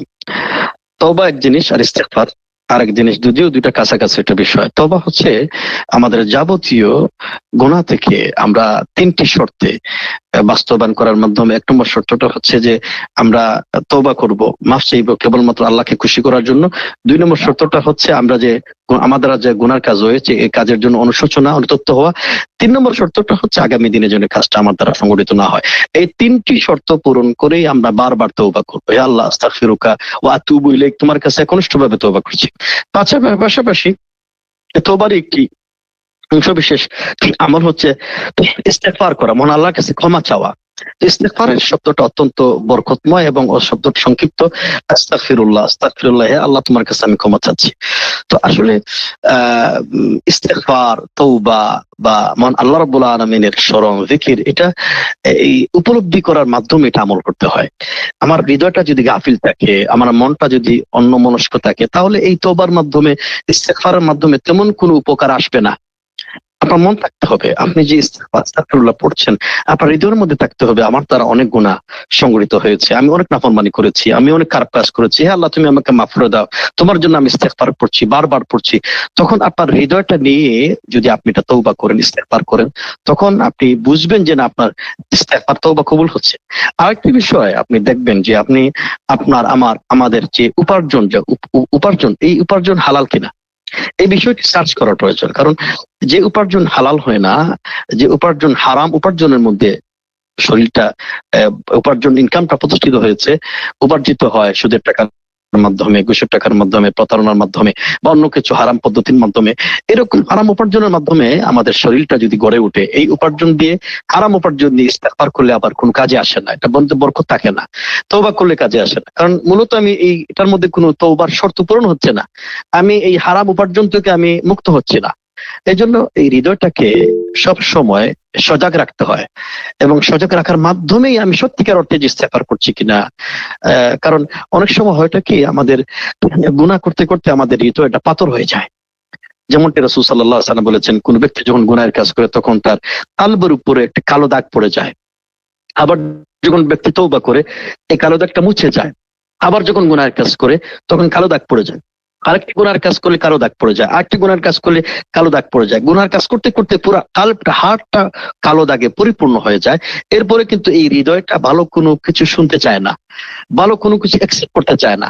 আপনি কোরআন তেলাওয়াত করলে আপনার চোখ থেকে পানি পড়বে না, আপনি দোয়া করবেন চোখ থেকে পানি পড়বে না, আপনি অন্য কিছু ভালো কিছু শুনবেন আপনার হৃদয়টা গলে যাবে না। কারণটা কি? আমাদের জীবনটা গুনাহ দ্বারা ভরপুর পরিপূর্ণ হয়ে গিয়েছে। এই জন্য আমাদের গুনাহ থেকে বাঁচতে হবে, পরিপূর্ণ গুনাহ থেকে খালিস ভাবে তওবা করি, আল্লাহর জন্য বেশি বেশি কান্নাকাটি করি, মন আল্লাহর কাছে কামনা করি আমাদের হৃদয়টার জন্য গলে যায়, আমাদের হৃদয়টার জন্য কেঁপে উঠে, চোখ থেকে যেন পানি পড়ে, আল্লাহর জন্য কম্পিত হই, জাহান্নামের আগুনের চিন্তা কথা করে কম্পিত হই, জান্নাতের আশায় যেন আমরা ভোগ বড় আশা নিয়ে মন আল্লাহর কাছে চাই। এই সমস্ত ইবাদতের মাধ্যমে বেশি বেশি ইস্তেগফার করুন, দান সদকা করুন, আল্লাহর কাছে দোয়া চান, মা বাবার কাছে দোয়া চান, ভালো ভালো জনকল্যাণমূলক কাজ করুন। এসবগুলো মিলেই আপনি ইস্তেগফার করুন, এসবগুলির ইবাদতের সমষ্টি বা সমন্বয় দেখবেন একটা রেজাল্ট ইনশাআল্লাহ আপনার কাছে আসবে ইনশাআল্লাহ। জি, পরবর্তী প্রশ্ন। স্যার, আরেকটি প্রাসঙ্গিক প্রশ্ন, এটা হলো কি যে ওয়েদার প্রেডিকশনের যে বিষয়টি, এটা কি শিরকের মধ্যে পড়ে? মানে ওয়াদার সম্পর্কে ভবিষ্যৎবাণী করা, এই তো? না শেখ, আবহাওয়া, ওয়েদার বলতে আবহাওয়া, যে আবহাওয়া বার্তা যেটা। আবহাওয়া বার্তা, এটা কোনো সমস্যা নাই যদি এটা বলা হয় যে আজকের এই এই এই মানে অবস্থার প্রেক্ষিতে, পশ্চিম আকাশে এই অবস্থার প্রেক্ষিতে ইনশাআল্লাহ, যদি তারা ইনশাআল্লাহ বলে, যদি ইনশাআল্লাহ, আমরা আসলে আমাদের এই বাংলাদেশের প্রেক্ষাপটে ইনশাআল্লাহ লোকেরা বলে না। উচিত ছিল যে, আমি সৌদি আরবে তো ছিলাম, সেখানে তারা বলতো যে এই আবহাওয়া, ওই আমাদের সংবাদপত্রের মাধ্যমে যে বিষয়টা আমরা জানতে পেরেছি যে অমুক এলাকায় বৃষ্টি হতে পারে, সিলেটে অমুক এলাকায় এত মাত্রার বৃষ্টি হতে পারে ইনশাআল্লাহ তাআলা, আল্লাহ যদি ইচ্ছা করেন। তাদের অভিজ্ঞতায়, গবেষণায় উঠে এসেছে যে এই বৃষ্টিপাত হতে পারে, তো বৃষ্টিপাত তো নাও হতে পারে, কারণ আল্লাহ সুবহানাহু ওয়া তাআলা তিনি তো সব বৃষ্টি দেওয়ার মালিক, না দেওয়ার মালিক। তো এই জন্য আমাদের বলতে হবে ইনশাআল্লাহ, যদি আল্লাহ চান। তো আমাদের এই সংবাদপত্র যারা পরিচালনা করেন, তারা এই বিষয়টি, এই মহান আল্লাহ রাব্বুল আলামিনের এই পরিচালনার বিষয়টি তারা শিক্ষা গ্রহণ করা উচিত। তারা ভবিষ্যৎ যদি কোনো বিষয়ে ভবিষ্যৎবাণী করেন, তাহলে তারা ইনশাআল্লাহ বলবেন। তো আসলে এই বিষয়টি শিক্ষা মানে এই শিরকের মধ্যে পড়ে না, কারণ হচ্ছে যেহেতু এটা একটা বিজ্ঞান, এটা একটা গবেষণা, এটা একটা বিজ্ঞানসম্মত, এটা প্রমাণিত যে এই গবেষণার মাধ্যমে এটা বোঝা যায়। এটা তো এখনো পর্যন্ত আমরা যে মোবাইলে এই যে অ্যাপসটা আছে, এই ৫ ওয়াক্ত সালাতের যে অ্যাপসটা আছে মোবাইলের মধ্যে, সেখানে তো আমরা অমুক সময় অমুক এই সময়ে চাঁদ উদয় হবে, রমজান মাসের চাঁদ এখনো যদি আপনি দেখেন, তখন এখনো নাসা বিজ্ঞানীরা তা বলে দিতে পারছে যে না, অমুক তারিখে অমুক সময় অমুক সেকেন্ডে এই আকাশে চাঁদ উদিত হয়। এটা মূলত একটা বিজ্ঞান, এটা প্রমাণিত, এটা বিজ্ঞান প্রমাণ, এটা শিরকের মধ্যে পড়ে না। তবে সবকিছু মান আল্লাহর দিকে সম্পৃক্ত করতে হয়। জি, আসসালামু আলাইকুম রাহমাতুল্লাহ। জনাব, আমি আব্দুল্লাহ। একটি প্রশ্ন করব, যদিও আজকে ক্লাসের বাইরের প্রশ্নটা। জি জি। আমরা ফেসবুকে অফলাইনে অথবা অনলাইনে একটি প্রশ্ন কয়েকদিন যাবত মানে মানুষের শেয়ারও দেয়, নির্বাচন নিয়ে প্রশ্নটা করবো জনাব। সেটা হচ্ছে ওই যে ভোটের বিষয়ে, যে অমুক মার্কায় ভোট দিলে হারাম, অমুক মার্কায় ভোট দিলে হালাল, জায়েজ আছে বা জায়েজ নাই, এটা নিয়ে অনেক উলামায়ে কেরাম মত পার্থক্য হচ্ছে। কিন্তু বিভিন্ন দেখা যাচ্ছে আমাদের এখন এইখানে যারা আছেন প্রায় ৬০ জন, বা আমরা ইউনিভার্সিটির ছাত্রছাত্রীরা প্রথম ভোট দিবেন, যদি এটা থেকে বিভ্রান্তি হন, আপনার একটা প্রশ্ন চাচ্ছিলাম, যাতে আপনি আমরা বুঝি আর কি, আসলে ঠিক ভোট দেওয়াটা ঠিক হবে কিনা। আচ্ছা, প্রথম বিষয়টা হচ্ছে যে কোনো রাষ্ট্র ব্যবস্থা, সমাজ ব্যবস্থা রাষ্ট্রপ্রধান ছাড়া চলতে পারে না। রাসূল সাল্লাল্লাহু আলাইহি ওয়াসাল্লামের ইন্তেকালের ৩ দিন পর্যন্ত তার লাশ মুবারক, শরীর মুবারক দাফন কাফন করতে স্থগিত ছিল, যতক্ষণ না পর্যন্ত খেলাফা ব্যবস্থা প্রতিষ্ঠিত না হয়েছে, এটা রাষ্ট্রের প্রধান আমির নিযুক্ত না করা হয়েছে। তাহলে বোঝাই যাচ্ছে একটা রাষ্ট্র কাঠামো তৈরি করা অত্যন্ত গুরুত্বপূর্ণ একটা বিষয়। এই জন্য আমাদের যেহেতু বর্তমান সময়ে রাসূল সাল্লাল্লাহু আলাইহি ওয়াসাল্লামের সময় যে খিলাফা ব্যবস্থা ছিল, 30 বছরের খিলাফা ব্যবস্থা ছিল, তিনি বলেছেন আমার পরে 30 বছরের খিলাফা ব্যবস্থা থাকবে, এরপরে কোন খিলাফা আসবে না। এবং খিলাফা ব্যবস্থা গোটা দুনিয়া ব্যাপী যেটা হবে, এক শাসকের অধীনে গোটা বিশ্বের মানুষেরা অনুসরণ করবে। এটা আমার ব্যক্তিগত দৃষ্টিভঙ্গি থেকে মাহদী আলাইহিস সালাতু ওয়াস সালামের আগমনের আগ পর্যন্ত আর কোন খিলাফা ব্যবস্থা গোটা দুনিয়ার মধ্যে আসবে না। হ্যাঁ, এলাকা ভিত্তিক হতে পারে, আফগানিস্তান হতে পারে বা অন্য কোনো মোরতানিয়া হতে পারে বা নাইজেরিয়া হতে পারে বা অন্য কোনো দেশে এলাকা ভিত্তিক কিছু ইমারা হতে পারে, ইসলামিক কান্ট্রি হতে পারে, সেখানে কিছু কিছু জায়গায় আল্লাহর বিধান পরিচালনা করা হতে পারে। কিন্তু খিলাফা যে বক্তব্যে যা সার্বজনীন ভাবে, এটা মাহদী রাসূলুল্লাহ সাল্লাল্লাহু আলাইহি ওয়াসাল্লামের আগ পর্যন্ত এটা হবে না, কারণ রাসূল সাল্লাল্লাহু আলাইহি ওয়াসাল্লাম বলেছেন যে আমার পরে 30 বছর খিলাফা হবে। এরপরে পরবর্তী একটা হাদিসে আছে সুম্মা তাকুনু আল খিলাফাতু আলা মিনহাজুন নবুওয়া, পরবর্তী সময়ে খিলাফা হবে মিনহাজুন নবুওয়া, নবুয়তের আদলে। এটা হবে উলামা একরাম বলেছেন সেটা হবে মাহদী আলাইহিস সালাতু ওয়াস সালামের পূর্বে। এখন কি যদি খিলাফা ব্যবস্থা না থাকে তাহলে কি আমরা দেশে সরকার গঠন করব না? কারণ কোন দেশে সরকার যারা চলতে পারে না, এবং সরকার গঠন করাটা মুসলমানদের জন্য ফরজ। এখন যেহেতু আমাদের এই বর্তমান সময়ে খেলাফা ব্যবস্থা নাই এবং প্রচলিত নির্বাচন ভোটাভুটির মাধ্যমেই আমাদেরকে এটা প্রতিষ্ঠিত করতে হবে, এটা নির্বাচন করতেই হবে। নির্বাচন পদ্ধতি আমি গত সম্ভবত দার্সে বলেছিলাম এর আগে যে নির্বাচন ভোটাভুটি একটা পদ্ধতি, একটা জিনিস, একটা প্রসেস। আর আপনার এই গণতন্ত্র এটা একটা ধর্ম, এটা একটা আকীদা। আমরা এটা সবাই মিলে গণতন্ত্র, ডেমোক্রেসি বা সেকুলারিজম এটা কুফরি মতবাদ, নিঃসন্দেহে পাশ্চাত্যের যে গণতন্ত্র আছে এটা কুফরি মতবাদ, শিরকি মতবাদ, এটা বিশ্বাস করা যাবে না। কিন্তু আমরা যে প্রচলিত নির্বাচন পদ্ধতি, এটা দেশের রাষ্ট্র গঠন করার লাগে জন্য এটা গোটা বিশ্বে এখনো পর্যন্ত এটা পদ্ধতি আছে, এটা আমাদের অ্যাপ্লাই করতে হবে। এখন যদি আপনি বলেন না এটাও আমি যাব না, তাহলে আপনি এই দেশের এই সরকারের এই সিস্টেমের মাধ্যমে যে সরকার ব্যবস্থা গঠিত হয়েছে তার অধীনে তো আপনি চাকরি করছেন, তার অধীনে তো আপনি ব্যবসা বাণিজ্য করছেন। আপনার যদি এটা পছন্দ না হয় তার অধীনে আপনি চাকরি করছেন কেন? আপনি তার কথা মানছেন কেন? তার কথা তো শুনতে পাচ্ছেন আপনি। এটা আসলে এটা কোনো ভালো কোনো দৃষ্টিভঙ্গি নয়। আপনি এই প্রচলিত এটা ভোটাভুটি, এটা পদ্ধতি, এটা সিস্টেম, এটা এর মাধ্যমে সরকার গঠিত হয়, এটা নির্বাচন হয়, এটা ভালো সরকার আসে। এই জন্য শেখ ইবনে উসাইমিন রাহিমাহুল্লাহ, সৌদির বড় আলেম, ফাকিহকে প্রশ্ন করা হয়েছে প্রচলিত ভোটাভুটি এর ক্ষেত্রে আমাদের অংশগ্রহণ করার বিধানটা কি। তিনি মনে করেন এই প্রচলিত ভোটাভুটির মাধ্যমে সরকার নির্বাচন করা, ভালো মানুষকে নির্বাচন করা, এটা আমাদের জন্য ফরজ। কারণ যতগুলো ভালো মানুষ নির্বাচন করা যাবে ততই জাতির জন্য কল্যাণকর হবে। কারণ একটা দেশের রাষ্ট্রপ্রধান যদি ভালো হয়ে যায় গোটা জাতি ভালো হয়ে যাবে। এই জন্য ইমাম আহমদ রাহিমাহুল্লাহ তিনি বলতেন যে আমার কাছে আমার যতগুলি দোয়া আল্লাহর কাছে করি, এই দোয়ার মধ্যে যদি একটি দোয়া মন আল্লাহর কাছে কবুল হয় এবং এই দোয়া কবুলের ব্যাপারে যদি আমাকে গ্যারান্টি দেওয়া হয়, তাহলে আমি সমস্ত দোয়া আমার নিজের জন্য, নিজের করার পরিবর্তে, নিজের জীবনের জন্য করার পরিবর্তে আমি শাসকের জন্য দোয়া করতাম। কারণ শাসক ভালো হয়ে গেলে আমি ভালো হব, আমার সমাজটা ভালো হয়ে যাবে। এই জন্য তিনি বলেন যে সমাজের মধ্যে এরকম যদি কোনো দল, প্রতিষ্ঠান বা সংগঠন আপনাদের কাছে আসে এবং তারা যদি বলে যে না আমরা ক্ষমতায় গেলে জনকল্যাণমূলক কাজ করব, ইনসাফ ভিত্তিক রাষ্ট্র পরিচালনা করব, আমরা আমাদের দেশে এই জুলুমের বিরুদ্ধে, চাঁদাবাজির বিরুদ্ধে, সন্ত্রাসের বিরুদ্ধে মানুষের অধিকার প্রতিষ্ঠার চেষ্টা করব, তাহলে আপনি আমি সবাই মিলে যারা একথা বলবে, যারা এটা করার অঙ্গীকার করবে, এটা করার সামর্থ্য তাদের রাখবে, তাদের আকীদা বিশ্বাস এটা পোষণ করে, তাহলে আমাদের প্রত্যেকের জন্য এই সমস্ত ব্যক্তিদেরকে সমর্থন দেওয়া আমাদের জন্য এটা ফরজ দায়িত্ব এবং কর্তব্য। তার কারণ হচ্ছে আমরা যদি ভালো মানুষকে সমর্থন না দিই, খারাপ মানুষ যাবে সংসদে, খারাপ মানুষ গিয়ে এই জেনার বিল পাশ করবে, মদের বিল পাশ করবে, সুদের বিল পাশ করবে, ফতোয়া নিষিদ্ধ করবে, মসজিদ মাদ্রাসা বন্ধ করে দিয়ে দিবে, দাওয়াতি কাজ বন্ধ করে দিয়ে দিবে, তাহলে ঘুরে ফিরে তো গোটা জাতির জন্য কল্যাণকর হয়ে যাবে। আল্লাহ সুবহানাহু ওয়া তাআলা বলেছেন তাআওয়ানু আলাল বিররি ওয়াত তাকওয়া, তোমরা ভালো কাজের সহযোগিতা করো, অন্যায় কাজের বিরোধিতা করো। তাহলে আমাদের দায়িত্ব হলো আমরা ভালো কাজের সহযোগিতা করা, এর মাধ্যমে একটা ভালো সরকার আসবে। আর এটার মাধ্যমে এটাই হলো আমাদের দায়িত্ব এবং কর্তব্য। আর ক্ষমতা দেওয়ার মালিক হচ্ছেন মহান আল্লাহ, আল্লাহ সুবহানাহু ওয়া তাআলা, তিনি সর্বত্র ক্ষমতার মালিক।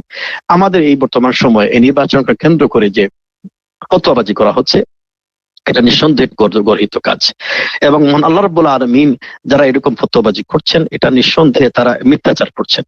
এই জন্য ফতোয়াবাজি করছেন যে অমুককে ভোট দেওয়া যাবে না, অমুককে ভোট দেওয়া যাবে। এটা আসলে আমরা কি বলবো, এটা আমি মনে করি এটা ব্যক্তি স্বার্থের সাথে ওনারা এটা ব্যবহার করছেন। এটা ওনারা কোনো নির্দিষ্ট কোনো এজেন্ডা বাস্তবায়ন করার জন্য এই কাজটুকু করছেন। এই কাজটুকু এদিকে আমরা কোনো কর্ণপাত করবো না। আমার দায়িত্ব হচ্ছে, আমি বিবেকবান মানুষ, আর বর্তমান সময়ের জেনজি যারা আছেন মাশাআল্লাহ যথেষ্ট সচেতন। তারা বিষয়টি অনুধাবন করে দেশের জন্য, দেশের কল্যাণের জন্য, যাতে এই দেশে সুখ শান্তিতে একটি সন্ত্রাস মুক্ত, একটি ইনসাফ ভিত্তিক, একটি বৈষম্য মুক্ত একটা সমাজ ব্যবস্থা যাতে উপহার দিতে পারি। আপনারা দেখেন গত ফ্যাসিস্ট সরকারের আমলে, হাসিনা সরকারের আমলে কত আলেম ওলামাদের উপর নির্যাতন করা হয়েছে, কত জুলুম নির্যাতন, মানুষকে হত্যা করা হয়েছে, পাখির কাছে ঝোলানো হয়েছে। তাহলে এই সরকার হাসিনাকে এই মানুষ সাপোর্ট দিয়ে এটাকে ভোটাভুটির মাধ্যমে বিজয় করার কারণেই তো এই সমস্যাগুলো সৃষ্টি হয়েছে। তাহলে যদি আমরা এখানে ভালো মানুষগুলো দিতে পারতাম তাহলে সমাজটা পরিবর্তন হতো। এজন্য আমার কোন সমর্থনের কারণে যদি কোনো খারাপ মানুষ ক্ষমতায় অংশগ্রহণ করে, খারাপ মানুষ গিয়ে যদি কোনো খারাপ কাজ করে, ইসলামের বিরোধিতা করে, কোরআন সুন্নাহর বিরোধিতা করে, ইসলামী আইনের বিরোধিতা করে, তাহলে আমি এই ব্যক্তিকে সমর্থন করার কারণে সে যতগুলো অপকর্ম করবে সমস্ত অপকর্মের দায়ভার, এই গুনাহের পার্সেন্টেজ আমাকে বহন করতে হবে। আর যদি আমার সমর্থনের মাধ্যমে এই ব্যক্তি কোন ভালো ভালো কাজ করে, যতটুকু পারে ততটুকু কাজ করার চেষ্টা করে, আল্লাহ সুবহানাহু ওয়া তাআলা বলেছেন ফাত্তাকুল্লাহা মাস্তাতাতুম, যথাসাধ্য আল্লাহকে ভয় করো। তো আমাদের দায়িত্ব হচ্ছে যথাসাধ্য আল্লাহ সুবহানাহু ওয়া তাআলার দ্বীনের জন্য কাজ করা, ভয় করা, যথাসাধ্য ভালো মানুষকে সমর্থন দেওয়া। এটাই হচ্ছে আমাদের দায়িত্ব এবং কর্তব্য। আমাদের দায়িত্ব হচ্ছে সমাজ থেকে অকল্যাণটা কমিয়ে নিয়ে আসা। ইবনে তাইমিয়া রাহিমাহুল্লাহ তিনি বলেছেন লিআজলি তাখফিফিশ শাররি, আপনার এই ভোটাভুটির সমর্থনের মাধ্যমে, ভালো লোককে সমর্থনের দেওয়ার মাধ্যমে সে অকল্যাণটাকে কমিয়ে নিয়ে আসবে।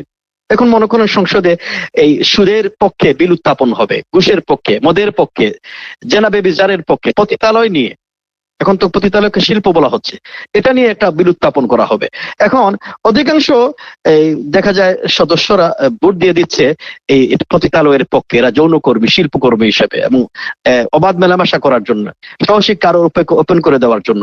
তো এখানে যদি কোনো ভালো মানুষের গ্রুপ থাকে, এক দল থাকে, তারা যদি বলে না আমরা বিল এই বিরুদ্ধে আমরা অবস্থান গ্রহণ করছি, আমরা ওয়াকআউট করছি, আমরা এটা মানি না, তখন তারা এই সিদ্ধান্ত নিতে তারা হিমশিম খাবে, তখন তারা সিদ্ধান্ত নিতে পারবে না।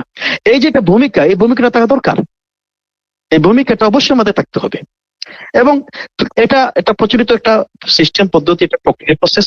এই প্রসেসের সাথে কোনো সমস্যাটা নেই এবং এই প্রসেসটা চলমান থাকবে, পাশাপাশি আমাদের দাওয়াতের কাজ চলমান থাকবে। আমাদের সমস্যাটা হচ্ছে আমরা এই সমস্ত বিষয়ে বক্তব্য দিয়ে আমাদের ব্যক্তিগত দাওয়াতি কাজ আমরা করি না। কেন আমরা দাওয়াতি কাজ করি না? কেন আমরা মানুষকে তৈরি করি না? কেন আমরা ইসলামের জন্য, আল্লাহর দ্বীনের জন্য, যখন দেখা যাবে অধিকাংশ মানুষ ইসলাম চায়, এই দাওয়াত চায়, আল্লাহর দ্বীন চায়, তো অধিকাংশ মানুষের চাপে পড়ে যে কোনো সরকার ব্যবস্থা কোনো কিছু ইসলাম বিরোধী কিছু করতে চাইলে কিছু করতে পারবে না। তো এই জন্য আমরা মনে করি ভালো মানুষকে সমর্থন দেওয়া আমাদের জন্য জরুরি। জি, জাযাকাল্লাহ খাইরান জনাব। কোরআন হাদিসে আলোকে আপনারা বিস্ময় রাখলেন। আসসালামু আলাইকুম। সালামতুল্লাহ। উস্তাদ, আজকের জন্য অতটুকু থাকুক। ওকে, ইনশাআল্লাহ। আসসালামু আলাইকুম ওয়া রাহমাতুল্লাহ। জাযাকুমুল্লাহ খাইর।